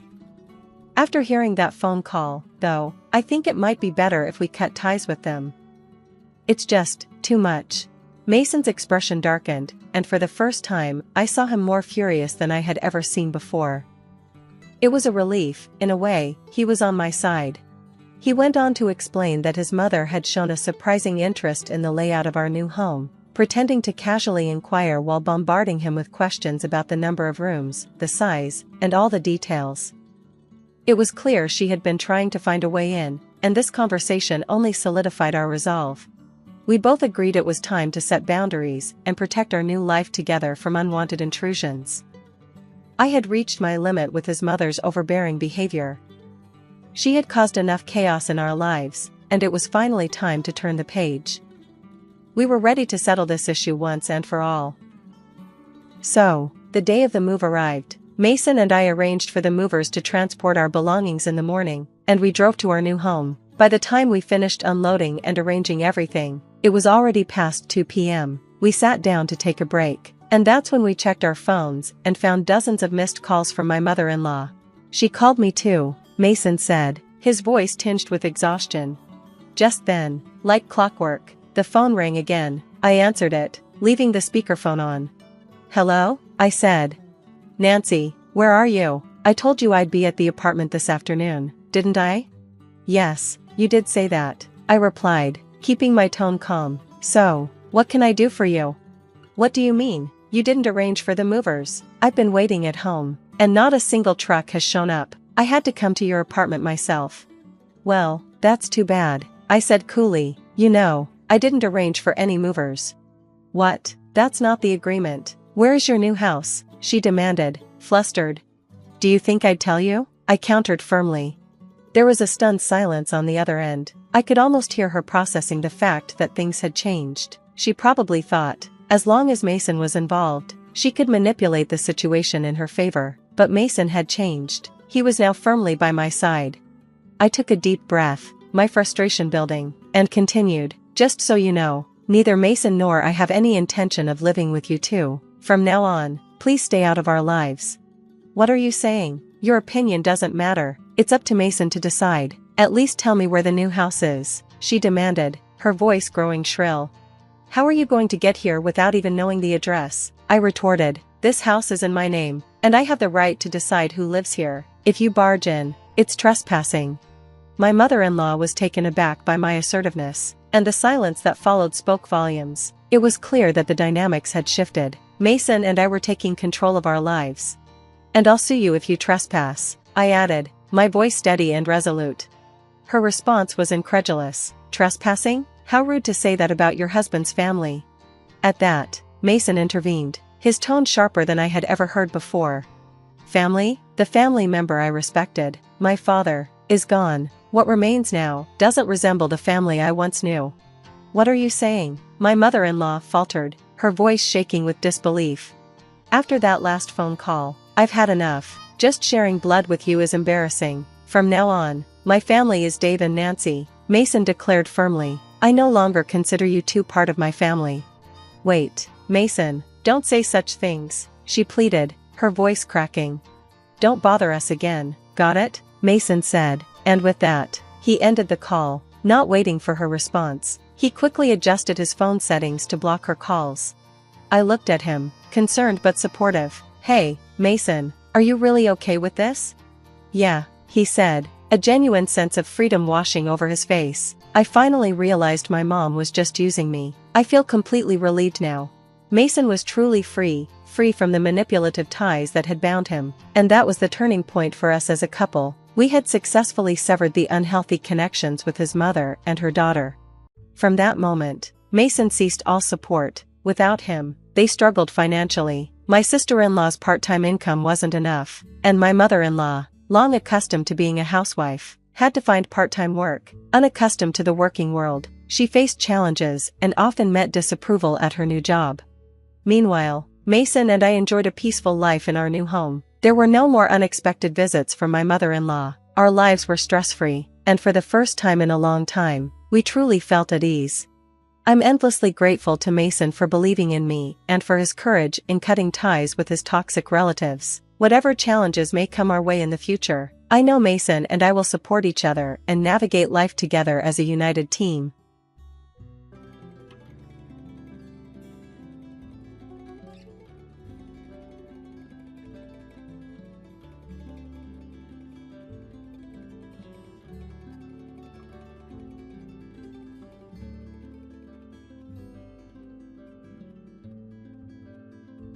Yesterday you overheard our conversation, didn't you? My eldest son and his wife are returning home for the birth of their child. Consequently, I need you to clear your belongings out to the yard. Excuse me, but you can't have kids anyway, and you don't contribute to my son's work. The least you could do is make some room, especially since I'm paying $10,000 in rent. This situation is becoming too tiresome to deal with. I'm currently living with my mother-in-law, but she now wants me out of the house because my brother-in-law and his wife are returning. With my mother-in-law, brother-in-law, his wife, and my husband, this house is full of problems. I've been trying to maintain a smooth household, but it's becoming a hassle to think about it all. I'm done thinking. Okay, I'll leave, but I can't just put my belongings in the yard, so I'll come back later to pick them up. You're leaving? Thank you. That's a big help. Ignoring my pleas, my mother-in-law, I started packing my things and left the house. 7 seconds after stepping out the door, I took out my phone and called a junk removal service. Once I stopped thinking, no one could stop my actions. I'm Linda, a 40-year-old egg consultant. My husband, Mark, also 40, runs 3 restaurants as a sole proprietor.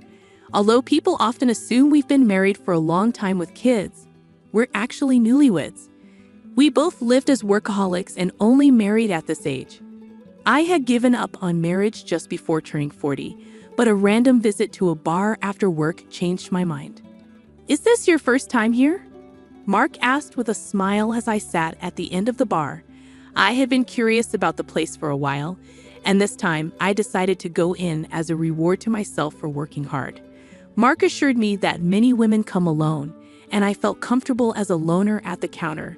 I became a regular, always sitting at the end of the bar, and it became normal for Mark to chat with me while I ate. I'm always busy with work, and I can't talk much. How about we go out for dinner sometime? Excited about the chance to dine with a restaurateur, I eagerly agreed. Our conversation slowly drew me to Mark's dedication to his work, and he grew fond of me seeing that I was a hardworking person. We started dating, and 2 years later, as we both turned 40, we decided to get married. Feeling shy about being a bride at 40, I asked my husband to skip the wedding ceremony, and we just took some photos of us dressed up. After getting married, I moved from my apartment to my husband's 3-story house with a garden and parking in a high-end area where the rent is around $1,000. Living with my 70-year-old mother-in-law seemed necessary, given the circumstances. I immediately agreed, but after moving in with my mother-in-law, I regretted accepting so quickly. When I settled into my husband's house, I realized it was too big for just the two of us. In addition to our bedroom, I had a lavish office room for myself, and there were many spare rooms. Curious, I asked my husband a simple question: why do we need such a big house just for you and your mother? My husband explained that he has a brother 3 years older than him who left home after college, and they've lost touch. He hasn't been home for a few years, and my husband anticipates that one day he might return, which prompted them to rent a bigger house. I expressed my opinion that it might be a little too big. Well, I got married and you came, so I guess it all worked out, my husband said with a smile as he unpacked my books and arranged them on the shelf. He shared stories about his brother Daniel, who seemed to be hopping from job to job. Despite his brother's situation, my husband didn't harbor negative feelings towards him. Don't talk about that kid. What if he really comes back? My mother-in-law appeared at the doorway of what would be my office, seemingly checking on us. It was clear she didn't have a good opinion of him, unlike my husband. I worried that conflicts might arise between my husband and mother-in-law regarding his brother someday. I'm not too fond of you either, Mom. Come on, we're going to live together now, so stop saying things like that, I said. My mother-in-law walked away, and my husband apologized, assuring me he would talk to her. I told him it's okay. I had a similar talk when we met for the wedding. I'll build a relationship with your mother as we live together, I assured him, taking a book from his paused hands and placing it on the shelf. It seemed she didn't like my age. Being 40 makes it challenging to have children, and my mother-in-law probably wished Mark had married someone younger. Once the move was complete and our married life officially began, my mother-in-law's coldness towards me became evident. While there was no harassment or physical violence, she ignored or avoided me as much as possible. It felt a bit lonely, but I decided to consider it okay for now and hope to build a relationship with her over time. More pressing was my concern for Mark. Are you okay with your work? I asked him. No, it's pretty bad. I need to take action soon, but it's tough to arrange the finances, Mark replied, sitting at the dining table with his head in his hands. I abandoned the dishes and settled in front of him, eager to listen. These are tough times, Mark began, his voice heavy with concern. Prices are soaring, expenses climbing, and customers are tightening their wallets. There's no end in sight. If this keeps up, I might have to close another one of our stores. About a year into our marriage, the situation at Mark's restaurants worsened. One of the 3 stores had already closed, and it seemed another might follow suit. Seeing Mark's troubled face weighed heavily on me, but my mother-in-law appeared unfazed by these challenges. You're Mark's wife, but you don't help out at the store. You just do your own job. Can you really say you're fulfilling your role as a wife? My mother-in-law's voice cut through the air from the living room, having overheard our conversation. I wondered what she was thinking, but she had her own perspective. Mark has been running his own restaurant for nearly 10 years, overcoming various challenges. I believe he'll pull through this time too. You, his wife, shouldn't be making that face. Are you trying to feed into his anxiety and make him fail? What a terrible wife, she shouted again, her words dripping with spite and venom. I knew she wasn't simply trying to provoke me, but there was some truth in her words. Taking her words positively, I resolved to support Mark to the fullest, smiling reassuringly at my anxious husband. A year later, just as she said, Mark managed to turn the situation around and avoided closing a second store. See, I told you, I said to my mother-in-law. A stupid wife who can't even trust her husband. Don't drag Mark down, she replied, lashing out at me without reservation. Though our relationship seemed strained, since Mark's business was doing well, I considered it a break-even situation. However, things took a turn for the worse. Mark, having stabilized the business and with some extra money, seemed to get carried away and rumors of his affair surfaced. I couldn't fathom what he was thinking. Surely there were better ways to spend the money. It's peculiar how bad situations tend to pile up. Having witnessed Mark's business revenue drop, I understood this all too well, but I never imagined it would happen to me. Then Daniel called, my brother. Yes, Daniel, a freelancer, and his pregnant girlfriend, who worked at the same bar as Mark. They asked if they could move into our house and if they could work at Mark's restaurant. As I pondered how to address Mark about the affair from the dining room, my mother-in-law entered the living room and engaged him in conversation. They discussed Daniel, whom I had never met, and I felt completely sidelined as they continued their discussion. It was a peculiar scene. My mother-in-law, who used to resent Daniel for not fulfilling his role as the eldest son, was now urging Mark to welcome him. The reason was straightforward: the prospect of a grandchild. She had previously given up hope of seeing one, but now perceived an opportunity and had a change of heart. She even planned to offer them a home and jobs. Mark, who had always been supportive of Daniel, had rented this large house for such an occasion.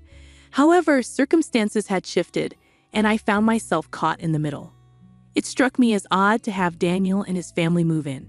I glanced at Mark from the dining area, and he returned my gaze with a troubled expression. Come on, it's a good thing.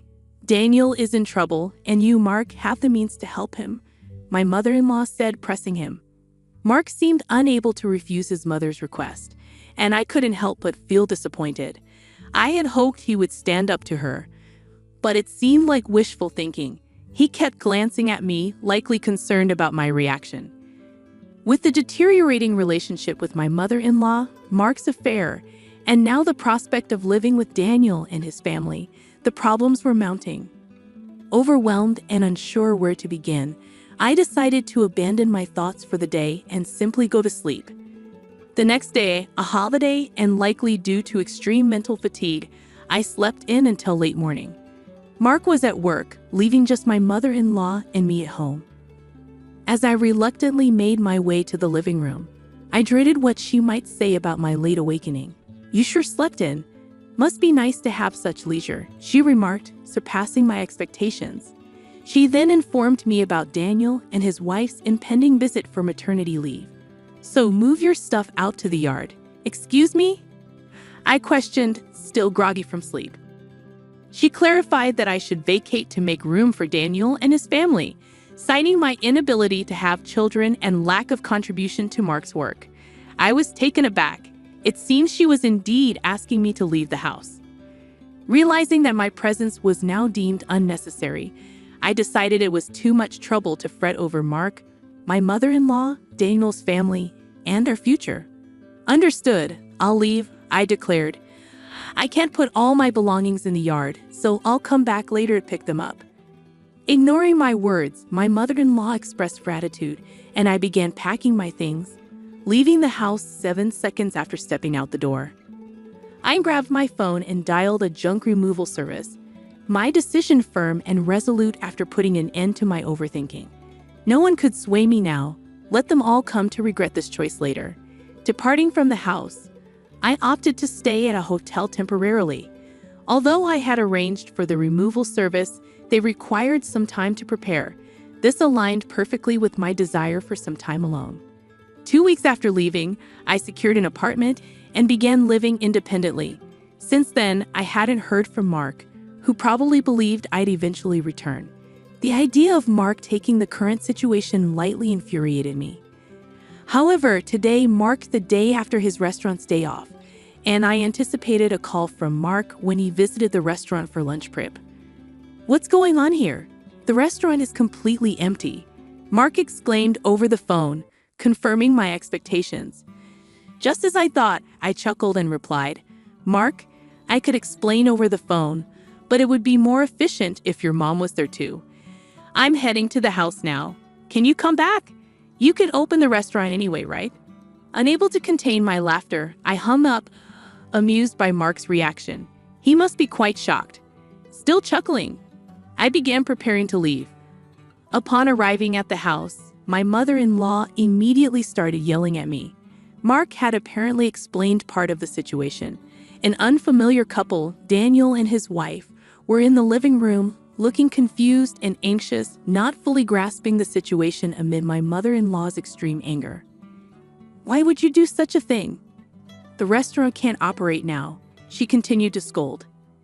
I countered, stating that it was my restaurant, and there shouldn't be a problem with me starting the closing process or having the items I bought disposed of by a junk removal service. "Huh, your restaurant? What are you talking about? Why don't you explain, Mark? You haven't told your mom, have you?" I challenged.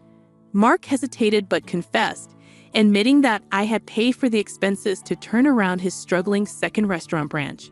Hearing this, my mother-in-law looked perplexed, trying hard to understand but lacking the full information. Mark continued, uncomfortable and holding back, so I decided to step in and clarify. Before turning 40, I was single and working in ad consulting, with no wedding ceremony or new house purchase after marriage. I had saved up a significant amount of money. I lent Mark $200,000 to help revitalize his second restaurant branch, subsequently buying the rights to become its owner. I explained that I left most of the management to Mark, shifting his focus from the main branch to the second for its recovery. When Mark's restaurant was in crisis, I showed my concern alongside him. It was during a moment when my mother-in-law criticized me for not showing enough trust in my husband that I decided to support Mark to the fullest. My form of support was providing him with the necessary funds. During my single years, I had diligently saved money. "Mark, is this true?" My mother-in-law asked incredulously. "Yes, it's true," Mark admitted. She seemed surprisingly okay with it, even if I failed and squandered the $200,000 she had given me.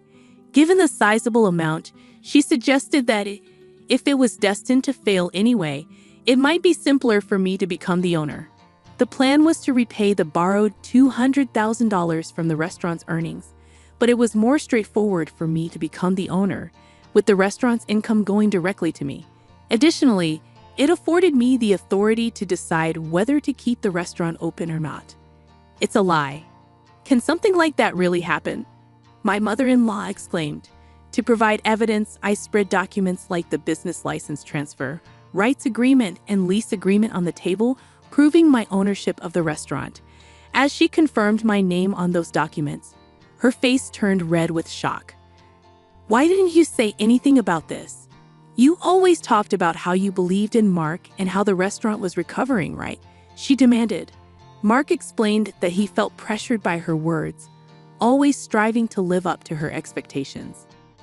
He didn't want to disappoint her, so he couldn't bring himself to reveal that he had borrowed a large sum of money from me.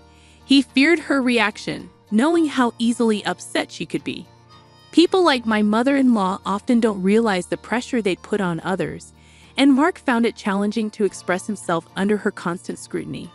It was crucial not to let Mark's spirit break under her constant jabs, especially when the restaurant was finally turning around. That's why I kept quiet too. Mark and my mother-in-law apologized, and it seemed like everything was being resolved amicably. However, it was far from satisfactory for me, and the discussion was far from over. I handed Mark a divorce paper, shocking him. He assumed it was a reconciliation, but I knew about his affair with a part-timer, and the other part-time workers were aware of it too. Mark was taken aback, claiming it was just a rumor, but I presented evidence, a photo sent by a part-time worker showing Mark entering a hotel. While anyone could fabricate such evidence, it was undeniable. The success of the second branch had given him too much confidence, and he had gotten carried away. The resolution wasn't as simple as reconciliation. It required deeper discussions and decisions to be made. I reflected on my role as the restaurant owner, acknowledging that while I couldn't handle day-to-day operations, I made occasional visits to stay connected. The part-time workers, having learned about Mark's affair, sought my assistance. With their unwavering support, they provided evidence and kept the impending closure of the restaurant from Mark. My mother-in-law's voice quivered as she confronted the reality of closing the second branch and the impending divorce. The revelation that I had been paying the entire $10,000 monthly rent added another layer of shock. Mark, now burdened with the weight of financial difficulties, faced an uncertain future. As the discussion progressed, Daniel and his wife realized the challenges they would encounter in continuing to live in the house. Daniel pleaded for help, citing their impending parenthood, but the escalating argument underscored the uncertainty surrounding everyone's future. After the divorce, I focused on closing the restaurant, selling equipment to offset expenses. The experience as a restaurant owner proved insightful, reinforcing my commitment to my aita consulting career. With the family dynamics strained, the fallout extended to Mark and his mother, now sharing a small apartment with strained communication. The resolution brought both closure and uncertainty. The exposure of Mark's affair and the revelation of true ownership exposed familial fractures. The decision to close the restaurant added financial stress, and the introduction of divorce papers signaled a decisive move by me to take control of my life. The aftermath left strained relationships, financial uncertainty, and an uncertain future for everyone involved. The emotional toll of the conflicts was palpable, and the story closes with a sense of closure for some aspects but leaves lingering questions about the characters' futures and their ability to rebuild after the storm. The resolution, while providing clarity, marks the beginning of a new chapter as each character navigates the consequences of their choices.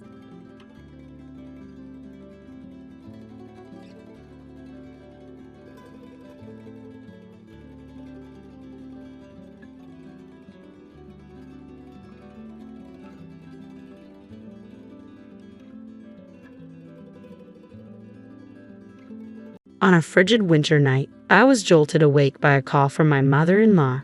"Bring the wood for the fireplace to my room," she commanded. In this blizzard, I questioned silently, having just finished my bath.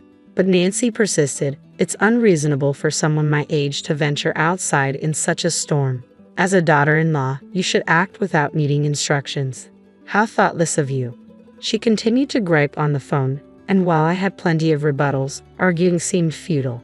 After tucking my son into bed, I braved the snowy night and made my way to the storage shed alone.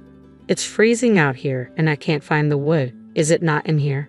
Just as doubt crept in, the shed was plunged into darkness. Startled, I rushed to the exit, only to find the door locked from the outside. Stuck.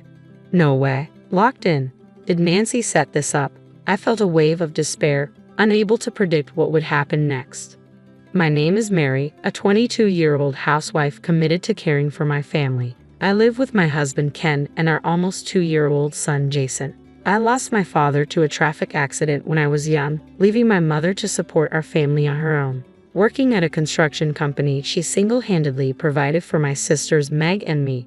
Despite the hardships, she never complained and always wore a smile. She truly was an extraordinary person.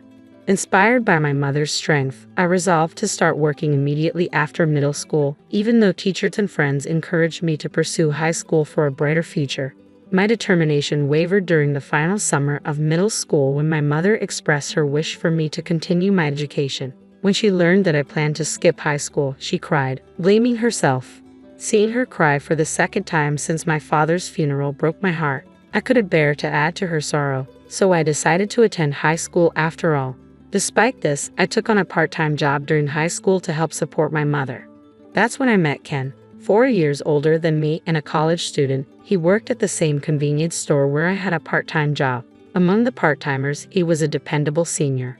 Despite my hectic schedule, juggling morning newspaper deliveries and store shifts after school, Ken would kindly assist me with my tasks. His kindness and reliability won me over, and I found myself falling for him. After he graduated and was preparing to leave the job, I confessed my feelings and we started dating. Once I graduated from high school, I began working at a supermarket. A year later, I discovered I was pregnant. When we informed our parents, Ken's family opposed our marriage, arguing we were too young. However, with my mother's heartfelt persuasion and Ken's persistent pleas, they grudgingly accepted our decision. At 20, we managed to have our wedding. Although Ken had siblings, his parents, especially attached to their eldest son, were hesitant to accept me, given that I was raised by a single mother. Their strong attachment to Ken seemed unusual to others. When our marriage was finalized, she confronted me angrily, saying, "Did you think having a child first would secure your place with my son? That's manipulative." I have no intention of accepting you into the family." Her words only deepened my anxiety about married life. Our new home was built right next to my in-laws. After we got married, Ken's parents bought the vacant lot next door for us. I repeatedly suggested to Ken that we reconsider living so close to his parents, but he brushed off my concerns, saying, "They can help with our child. It's not a problem." After the wedding, it became clear that Ken was heavily reliant on his mother, a classic mama's boy. He remained indifferent even when his mother spoke harshly to me. When I was ill during my pregnancy and needed rest, Nancy criticized me, saying my son works hard, and you're just lying around all day, neglecting the housework. What do you plan to do about it?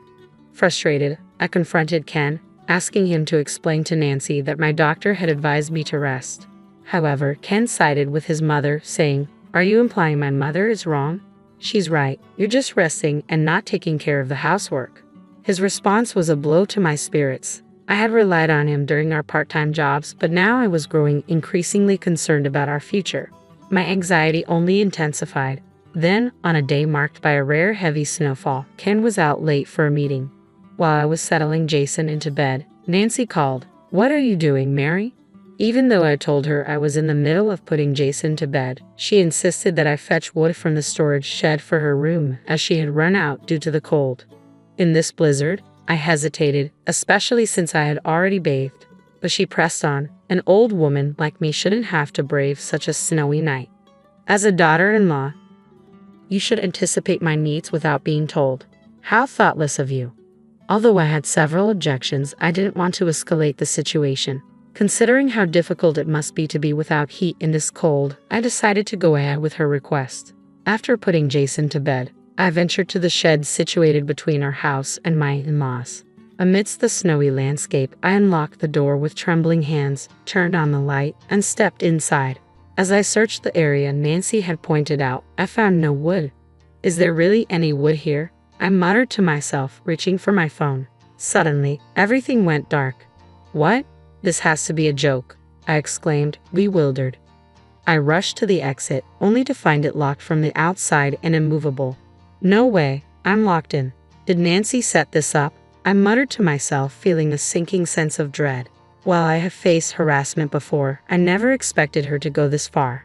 Outside, a rare snowstorm raged, and inside the shed, the cold was bone-chilling and potentially dangerous.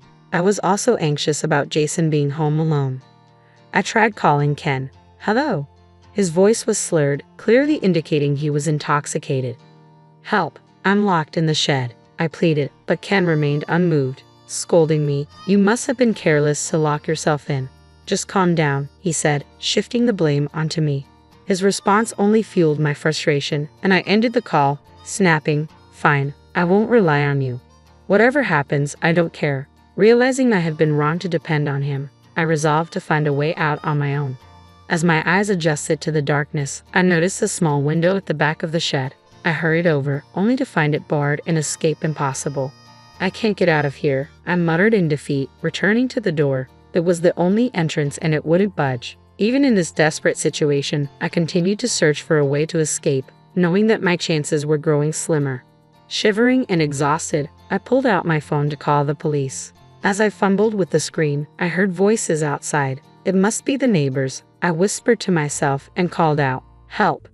After shouting several times, the elderly couple next door finally responded. "Are you okay?" they shouted from outside the shed. "I'm locked in and can't get out.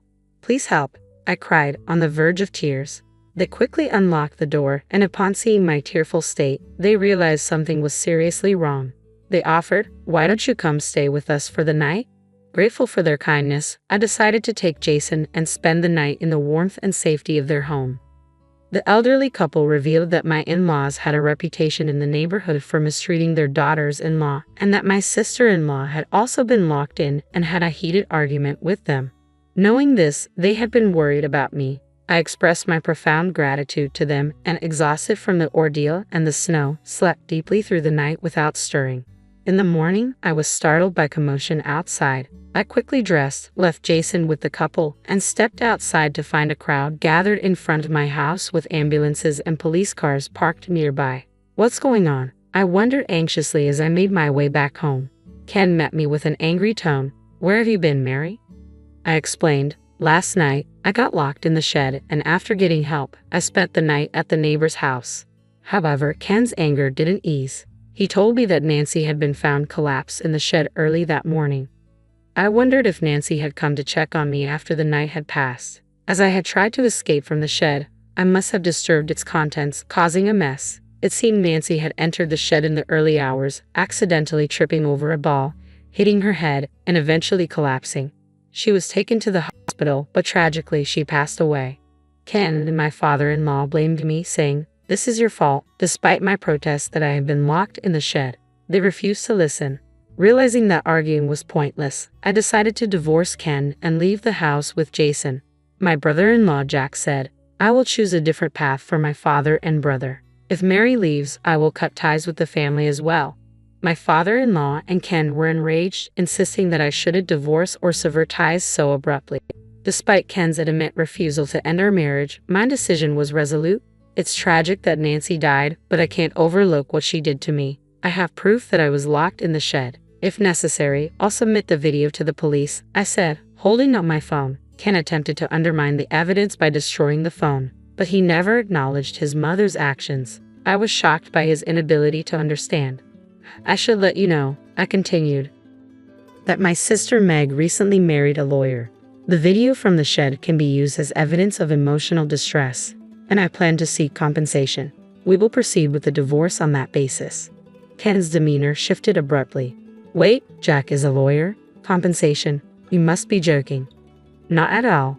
What my mother did was inexcusable, and her death wasn't an accident. I'm sorry for everything, but we need to move forward with the divorce," I replied. After some negotiation, with my mother and Jack advocating on our behalf, I managed to convince Ken and my father-in-law to agree to the divorce. Just as my mother had pleaded when I married, she now argued on my behalf. And with the lawyer's support and the video evidence, Ken finally relented. He signed the divorce papers reluctantly, and the divorce was finalized. I gained custody of Jason, and we returned to my parents' home. On that snowy day when I was locked in the shed, my only focus was escaping, and I didn't have time to feel afraid. However, as time passed, the memories of that night resurfaced, causing me to panic and cry. With support from Meg and Jack, I decided to pursue damages from Ken and my father-in-law. The video of my confinement, along with testimony from the neighbors, substantiated my claim, and the lawsuit was recognized. Initially, Ken and my father-in-law were adamant about retaining custody of Jason, but when I argued, if the neighbors hadn't rescued me, who knows what might have happened? Jason could have lost his mother. I can't allow someone who would harm a child's well-being to raise him. They were left speechless. After that, they ceased discussing Jason. All subsequent negotiations were handled through Jack. After I left, news of my in-laws' reputation for mistreating their daughters-in-law spread, and Ken and my father-in-law were increasingly viewed with disdain by the neighbors. Additionally, when Ken's boss discovered the mistreatment and learned that Ken had chosen to attend a drinking party rather than rescue me during the heavy snow, he was enraged. Ken was demoted, and his professional standing deteriorated.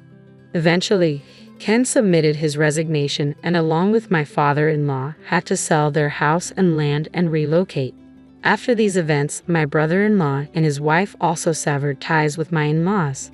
Back at my family home, I asked my mother to reduce her work hours to help care for Jason.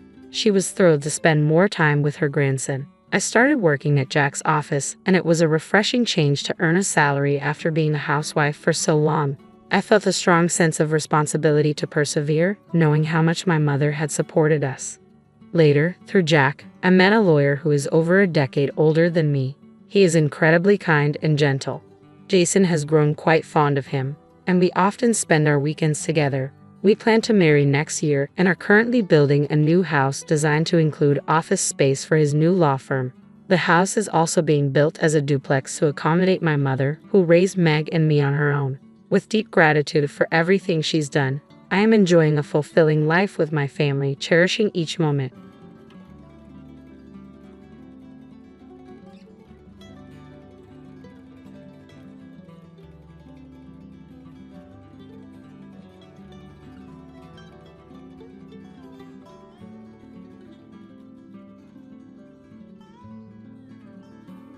My dream house was finally finished, and I was so excited about the new life we were about to start.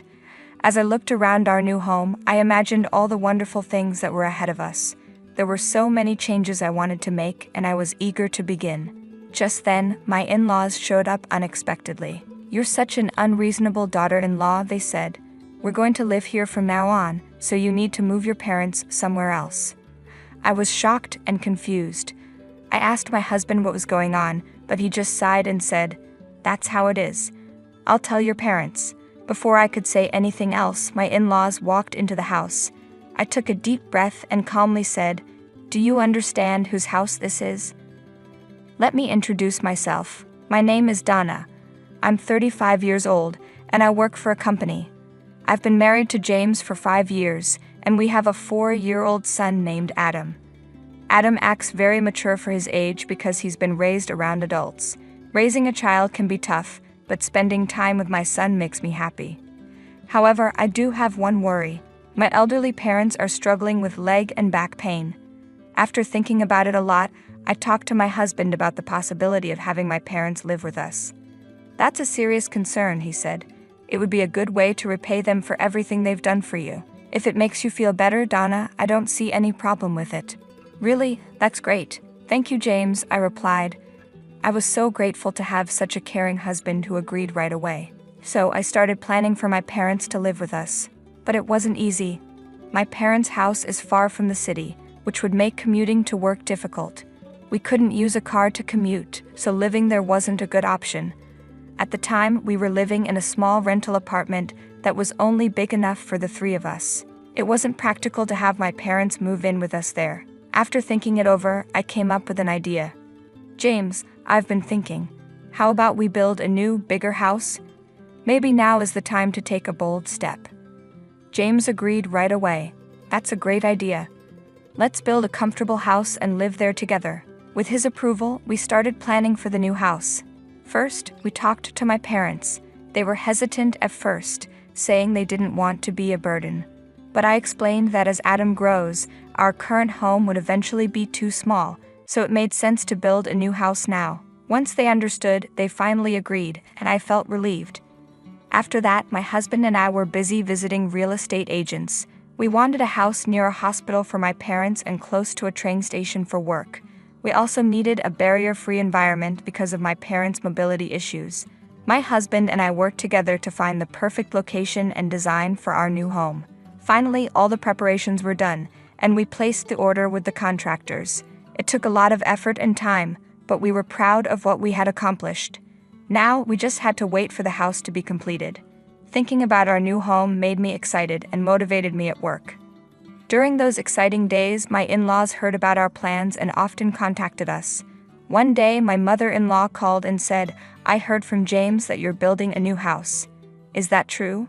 "Yes, that's right," I replied. "It's scheduled to be finished by the end of the year." "That's exciting. James has grown up so well, and we're so happy.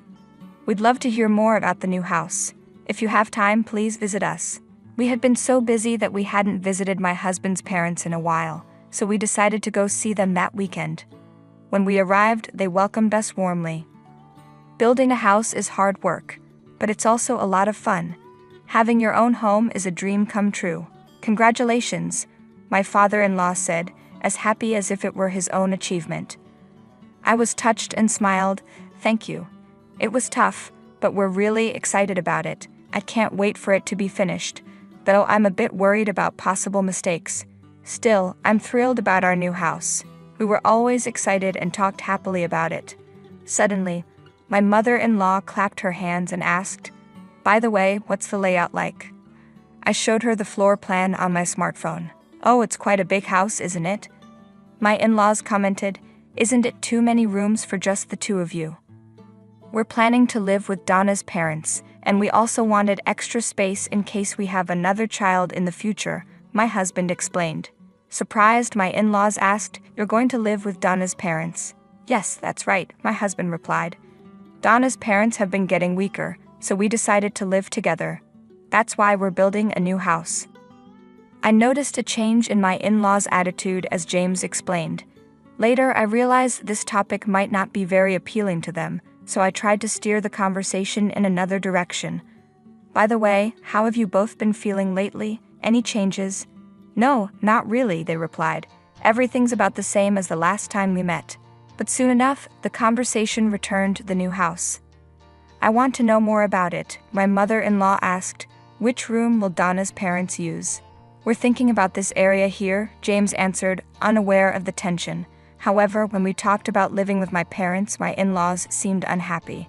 It felt like they weren't pleased with us prioritizing my parents. Although I felt a bit unsure, I knew that the main reason for building the house was to care for my parents. I hoped my in-laws would understand that eventually, but it was clear they weren't too happy. As time passed, the house slowly neared completion. Every time I visited the construction site, I eagerly looked forward to the day it would be done, while also paying close attention to the details. My parents visited the site several times too, and I could see how happy they were.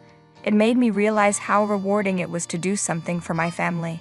However, there was one thing that bothered me. Recently, James had been spending a lot of time with his parents, visiting them every weekend. James, are you going to your parents' house this weekend too? I asked. Yes, I am, he replied. You've been visiting more often recently, I noted. I'm trying to be a good son like you, Donna. Now that our new house preparations have settled down, I should visit them during the holidays. That's nice, you're very kind, James. Maybe I should come along with you, I offered. I was concerned that my in-laws might feel neglected, and I worried about their health. I thought I could help, instead of leaving everything to my husband, but he shook his head. I'm enough by myself, he said, and went to his parents' house alone.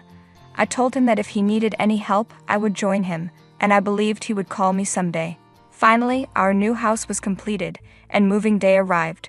We packed our things into the car and headed to our new home.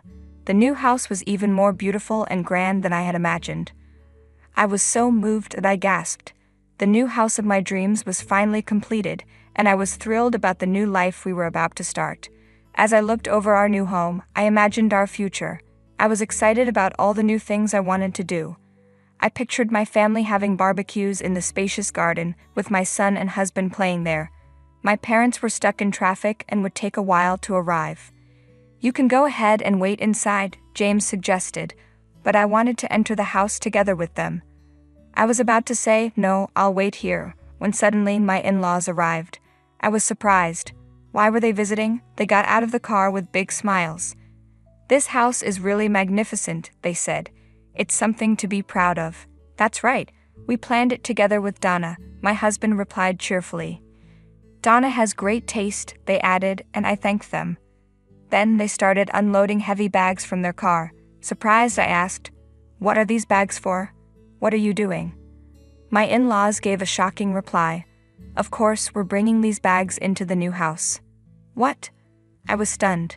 My mother-in-law sighed and said, "What an unreasonable daughter-in-law. We're going to live here from now on, so move your parents somewhere else."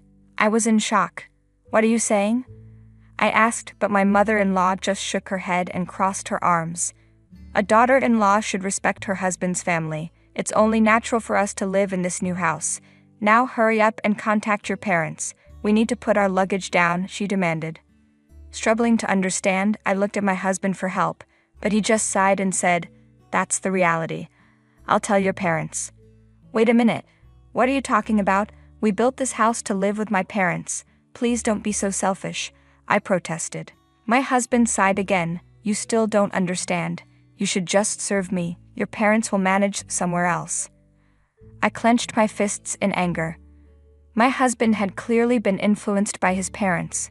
Maybe his true nature was only now becoming apparent. "Stop standing there and help with the bags," his parents ordered, confidently entering the house, even though I, the owner, hadn't stepped inside yet. Their behavior infuriated me. This place is wonderful. The decorations are beautiful and luxurious, my in-laws said as they inspected every corner of the house with joy. My anger reached its peak. I coldly asked, "Do you understand whose house this is?" In a good mood, my in-laws turned to face me. "Whose house? It's James's house, of course. You think it's shared property between husband and wife? How audacious of you to claim this house for yourself when you're being taken care of by James."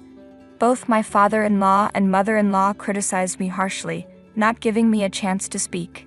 it became clear that they didn't know about our financial situation. It seemed James hadn't explained anything to them. It's unnatural for a house built by James to be shared with his wife.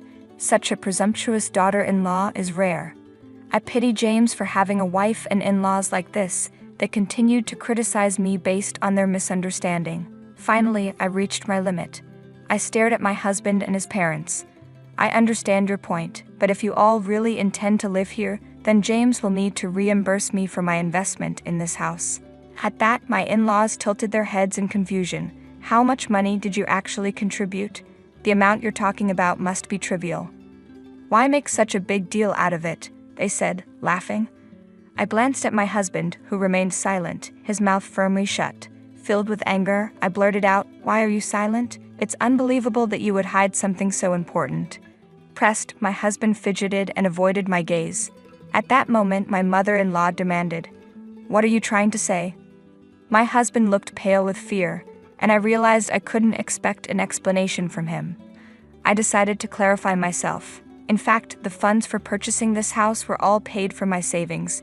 Therefore, this house is technically mine. As I revealed this, I saw my husband's pale face. It was as if he had held his breath. I continued, "If you want to live here, you need to repay the $330,000 used to build this house immediately." My declaration shocked my in-laws, leaving them speechless. They turned to my husband, pressing him in a panic. "James, is that true? Is Donna really the owner of this house?" Faced with their questions, my husband had no choice but to admit the truth. Actually, Donna purchased this house. She is very capable and already holds a managerial position. Her salary is significantly higher than mine. "But James, you've been working at your current job for a long time, right? You graduated from a prestigious university. You should be earning a high salary," my in-laws insisted. My husband, having a high sense of pride, must have been spinning the story to suit himself. However, even he couldn't hide his disturbance under the relentless questioning from his parents. "Actually, I recently made a big mistake. I almost got fired, and my salary dropped to the level of a new graduate," he finally confessed. Shocked by this revelation, his parents were left speechless. My mother-in-law murmured softly, "I can't believe James would end up like this." My in-laws quickly ran over to me, their previous rude behavior seeming like a lie, and apologized profusely. "Donna, we are truly sorry for what we said earlier," they pleaded. "Please forgive us. Could you possibly allow us to stay here?" "What?" I looked at them sternly as they both pleaded at once. Seeing this, my husband also became desperate and pleaded, "Please, it was wrong of me not to explain. Can you forgive us and allow us to live here?" Responding with a calm voice, I said, "No matter what you say now, I cannot forgive you. This house was purchased to live with my parents.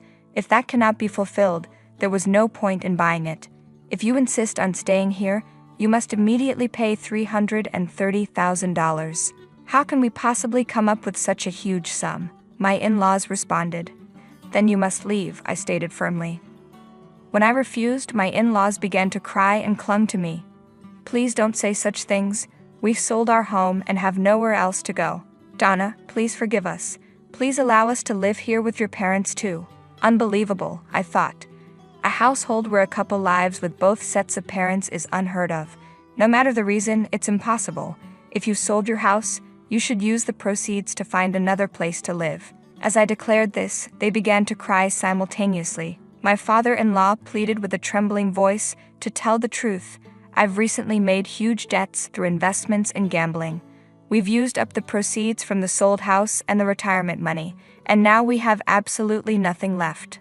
We're retired, can't find work, and my wife has never worked outside the home. You're all we have left, Donna." Their expectations were clear, but this situation stemmed entirely from my father-in-law's actions and had nothing to do with me. "You should rely on your proud son. I have no obligation to support you financially, so unfortunately, I cannot help. However, we are legally a family, remember that. Regrettably, it is impossible to continue living with disrespectful parents and a husband who neither prevents illegal occupation of my property nor stops demanding it. Therefore, I have decided to divorce James." At my firm declaration, my husband weakly pleaded, "Wait a minute, divorce isn't something you can just decide like that. Please don't say such things, Donna. I'm sorry, but I've reached my limit. Please leave this house immediately. Faced with the possibility of divorce, my husband was clearly shaken and along with his parents repeatedly pleaded, but my decision was firm. I cannot tolerate them staying in our house without permission for an extended period. If you continue to stay, I will call the police. My firm declaration made my in-laws choose to leave the house hastily. Nevertheless, my husband argued, legally, I am still your husband and have a right to reside here, but I could not accept his claim. If you continue to stay here, I am prepared to take legal action and have you removed. Are you really okay with that? During this conversation, our son, who had been napping, woke up and entered the room. Then he unexpectedly said, "If it goes to court, Dad will be in a really tough situation." Hearing our son's innocent remark, my husband must have felt even more anxiety and desperation. Already at risk of being fired due to mistakes at work, the potential of getting involved in a legal battle greatly increased his chances of dismissal. Quickly grasping this harsh reality, my husband, with a pained expression, hurriedly gathered his belongings and quietly left the house. Just after that, my parents arrived for a visit. Noticing that my husband was nowhere to be seen, they were initially shocked. As I explained everything that had happened, they gradually showed warm smiles and expressed their gratitude. "You've stood up so strongly for yourself. Thank you. We're proud of you. You are a wonderful daughter," they said. Hearing their words, I felt a release from the anxiety I had been carrying for a long time and finally regained peace of mind. I had hoped that my husband would understand and accept the situation, but that was a wish unfulfilled. Perhaps escaping from a family that belittled me before things escalated further was actually a stroke of good fortune. The in-laws who had insulted me called repeatedly a week after I drove them out, but I decided not to respond to any of their attempts. According to some information, after losing their home, my in-laws are barely surviving in a poor-quality apartment. Eventually, my relationship with my husband officially ended, and the divorce was finalized. Due to his workplace failures, he was transferred to a different region and is now living a challenging new life. Meanwhile, every time I see my parents enjoying the sunshine in the spacious garden of our new home, I feel truly happy. Although things didn't turn out as planned, we are leading a peaceful and joyful life in this beautiful house. As a single mother starting a new life, I am convinced that raising my child in this stress-free environment is far better than the co-parenting I previously endured with my ex-husband. I am committed to doing everything I can until the day my son grows into a fine adult.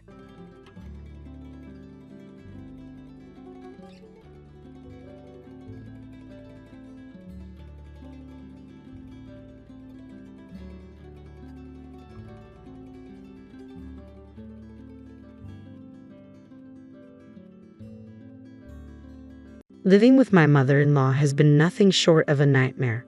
She's constantly belittling me, dismissing me as a failure just because I'm a high school dropout. "You can't do anything but cook," she often scoffs. "Why do you make such a mess of the room?" Her harsh criticisms are relentless, and she doesn't hesitate to barge into our bedroom, rifling through closets and drawers, hurling insults my way. It's as if my lack of formal education is all the excuse she needs to demean me. Despite her constant jabs, I can't argue back. My life has been overshadowed by her disdain since the day I married her son. My name is Sofia, and my parents run a modest but well-loved restaurant. My father, a dedicated chef, and my mother, who handles the front of the house with charm and efficiency, have created a warm, bustling eatery. Although our restaurant is a bit dated and located far from the city center, it's known for its excellent food and service. Growing up as an only child, I admired my parents and dreamed of taking over the family business. I began working at the restaurant from a young age, and after graduating middle school, I dedicated myself to helping more, especially as my father's health began to decline. My father taught me the basics of cooking, and while I struggled to match his exact flavors, I used his recipes as a guide and gradually began earning compliments from our regulars. They would say, "Sofia's cooking is delicious. It tastes just like your dad's." Encouraged by these words, I took on more responsibility at the restaurant, eager to ease my father's burden. However, my school attendance became a concern for my teachers, leading to a meeting with my parents where my lack of attendance was discussed. Despite their insistence on focusing on my studies, I made the decision to quit school. My parents were heartbroken, but their support never wavered. I completed the dropout process and began working full-time at the restaurant. As the years passed, I found myself managing most of the restaurant's operations alone, from opening preparations to closing cleanup. My father's frequent hospitalizations and my mother's time spent with him at the hospital left me to shoulder the responsibility. One day, while handling the cut on my finger in the restaurant, a man entered, noticing my distress. "Are you okay?" he asked. "I cut my finger while prepping," I replied. He handed me a Band-Aid and said, "Here, take this." "Thanks, that really helped," I responded. His name is Ted, my boyfriend, who is 2 years younger than me. We met through his job as a kitchen equipment salesman, and our relationship blossomed despite my initial doubts about why someone like him would be interested in me. Over time, those worries faded, and we are now preparing to celebrate our 3rd anniversary. Ted proposed that we get married on our anniversary, and I joyfully accepted. Although I was anxious about leaving the restaurant, my parents reassured me, saying they wanted me to be happy. As our 3rd anniversary approached, Ted and his mother visited our restaurant for the first time, marking the first meeting between our families. Ted's father had passed away early, so it was just his mother who joined us. When I informed my parents about the meeting, Ted's mother smiled warmly and said, "I'm so glad we finally met. My son talks about you all the time." "Actually, it's our daughter who has been singing your praises," my parents replied, smiling back. "We're truly grateful to Ted," my mother added. "Our daughter's only skill is cooking, but we hope you'll take good care of her." Ted suggested, "Let's put the formalities aside and enjoy the dinner." I began serving the dishes I had prepared in advance. "Oh, how wonderful," they exclaimed. "Ted is lucky to have a wife who cooks so well." "Everything is delicious." Ted and his mother engaged in lively conversation with my parents, who were clearly pleased. Seeing everyone enjoy the meal I had prepared filled me with immense happiness. The first meeting between our families ended on a positive note, and Ted and I got married soon after. We didn't have a wedding ceremony due to Ted's busy schedule, but once we moved out of the restaurant and into our rented house, I finally felt like a true married couple. A few months into our marriage, Ted brought up a surprising suggestion. "I'm concerned about my mother living alone," he said. I was taken aback. "We have a spacious house here," I replied. Ted explained, "I was thinking of inviting my mother to live with us starting next week. Considering her age, it would be safer for her to be with us in case of emergencies." Although I hadn't anticipated this proposal and it caught me off guard, I couldn't find a reason to object. Ultimately, I agreed.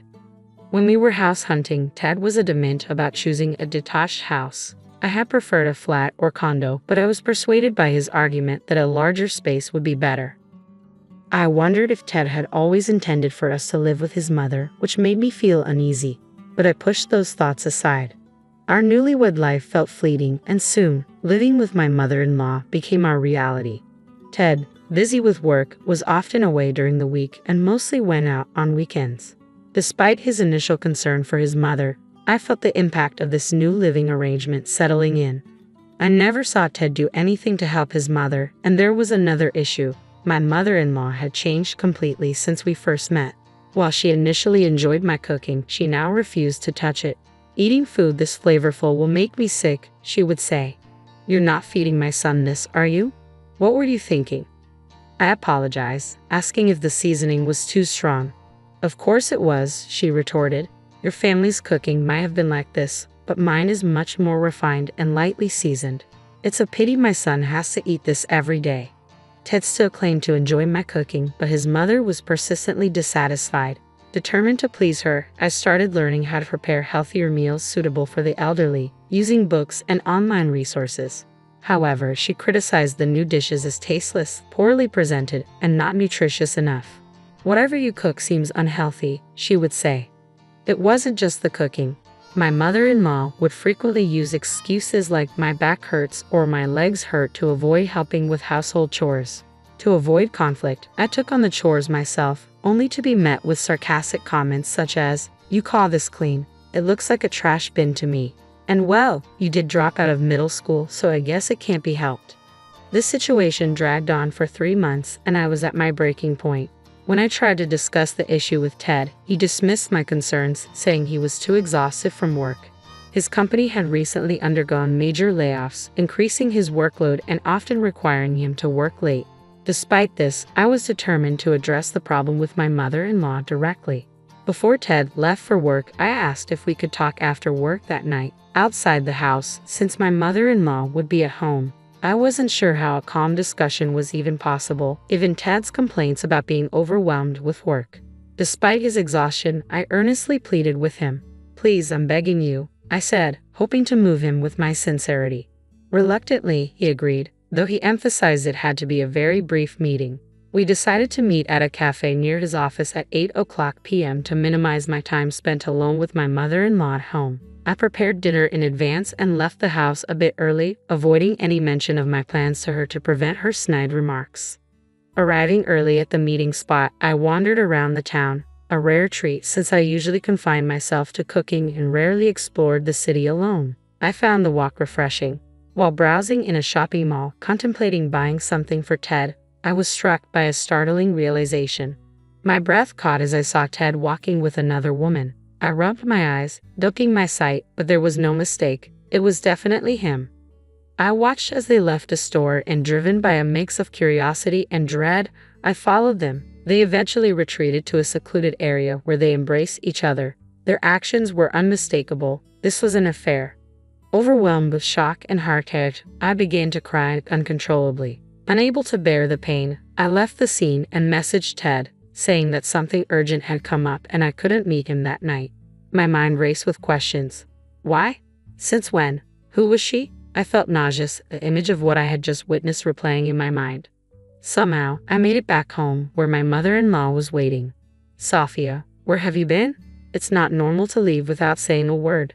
Don't you have any common sense? You usually let us know before you go out," she scolded. I had no energy to argue and silently went to the kitchen, where I saw the dinner I had prepared. I had prepared a special meal for Ted, but he barely touched it, which left me feeling regretful and brought me to tears once again. That night, I stayed locked in my room.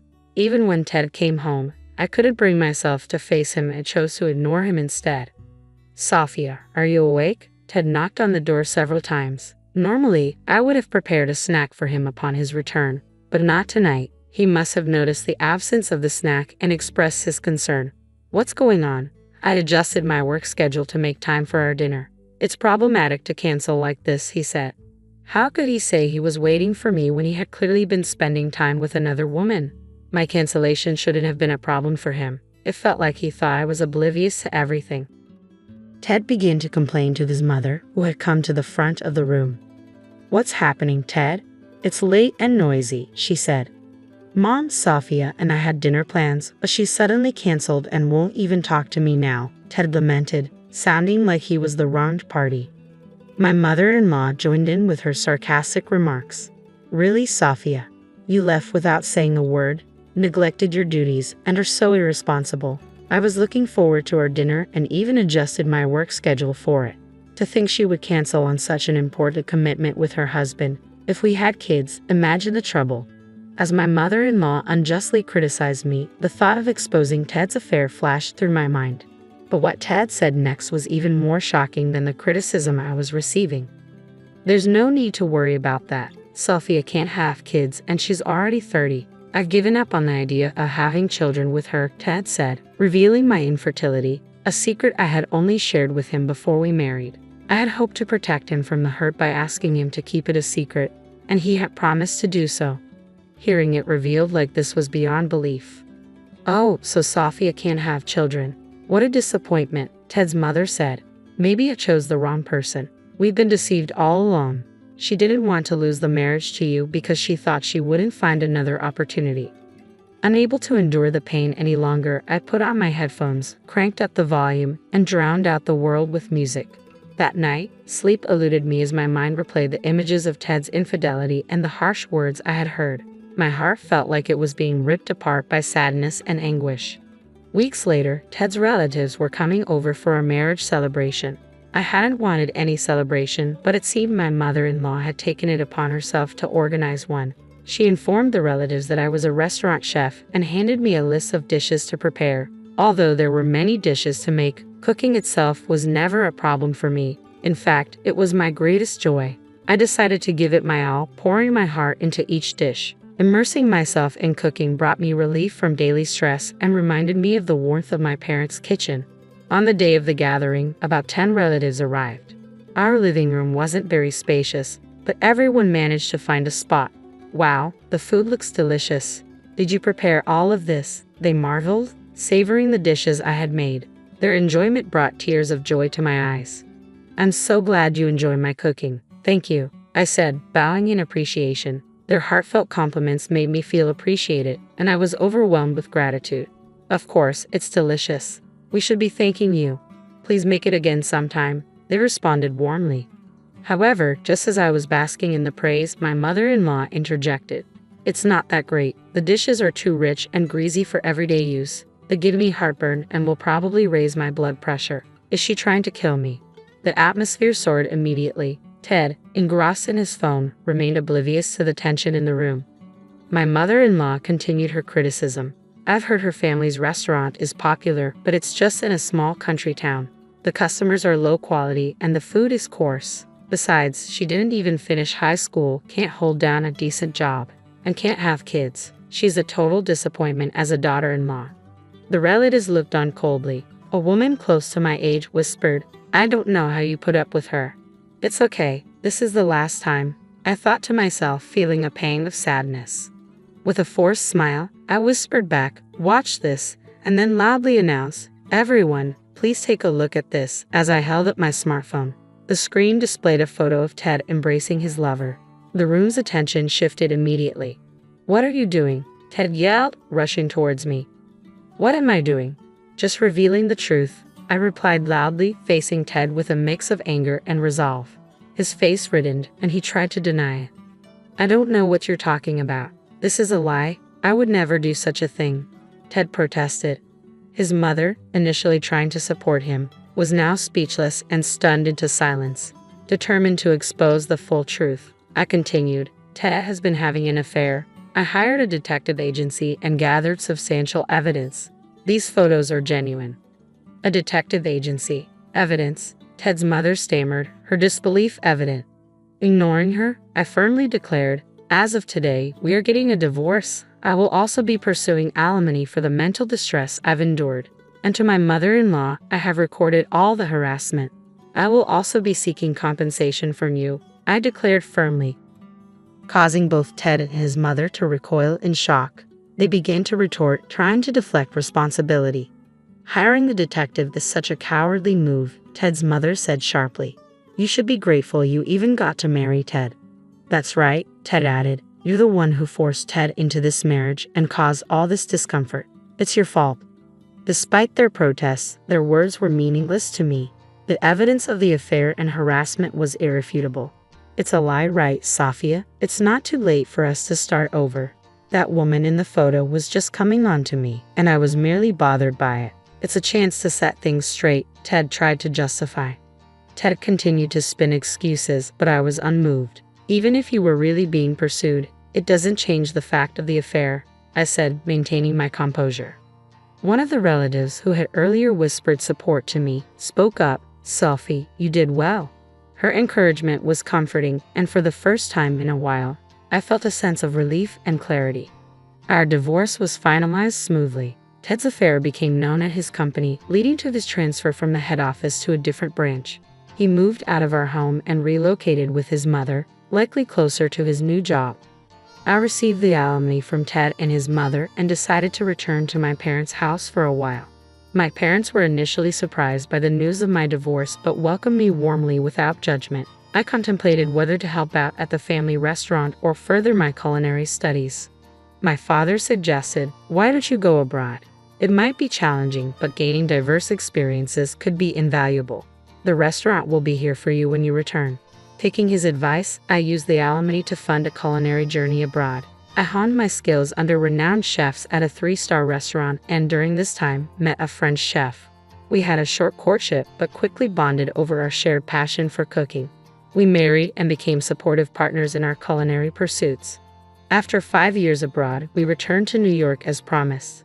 My parents had kept the restaurant thriving, and my husband began showcasing his culinary skills there as well.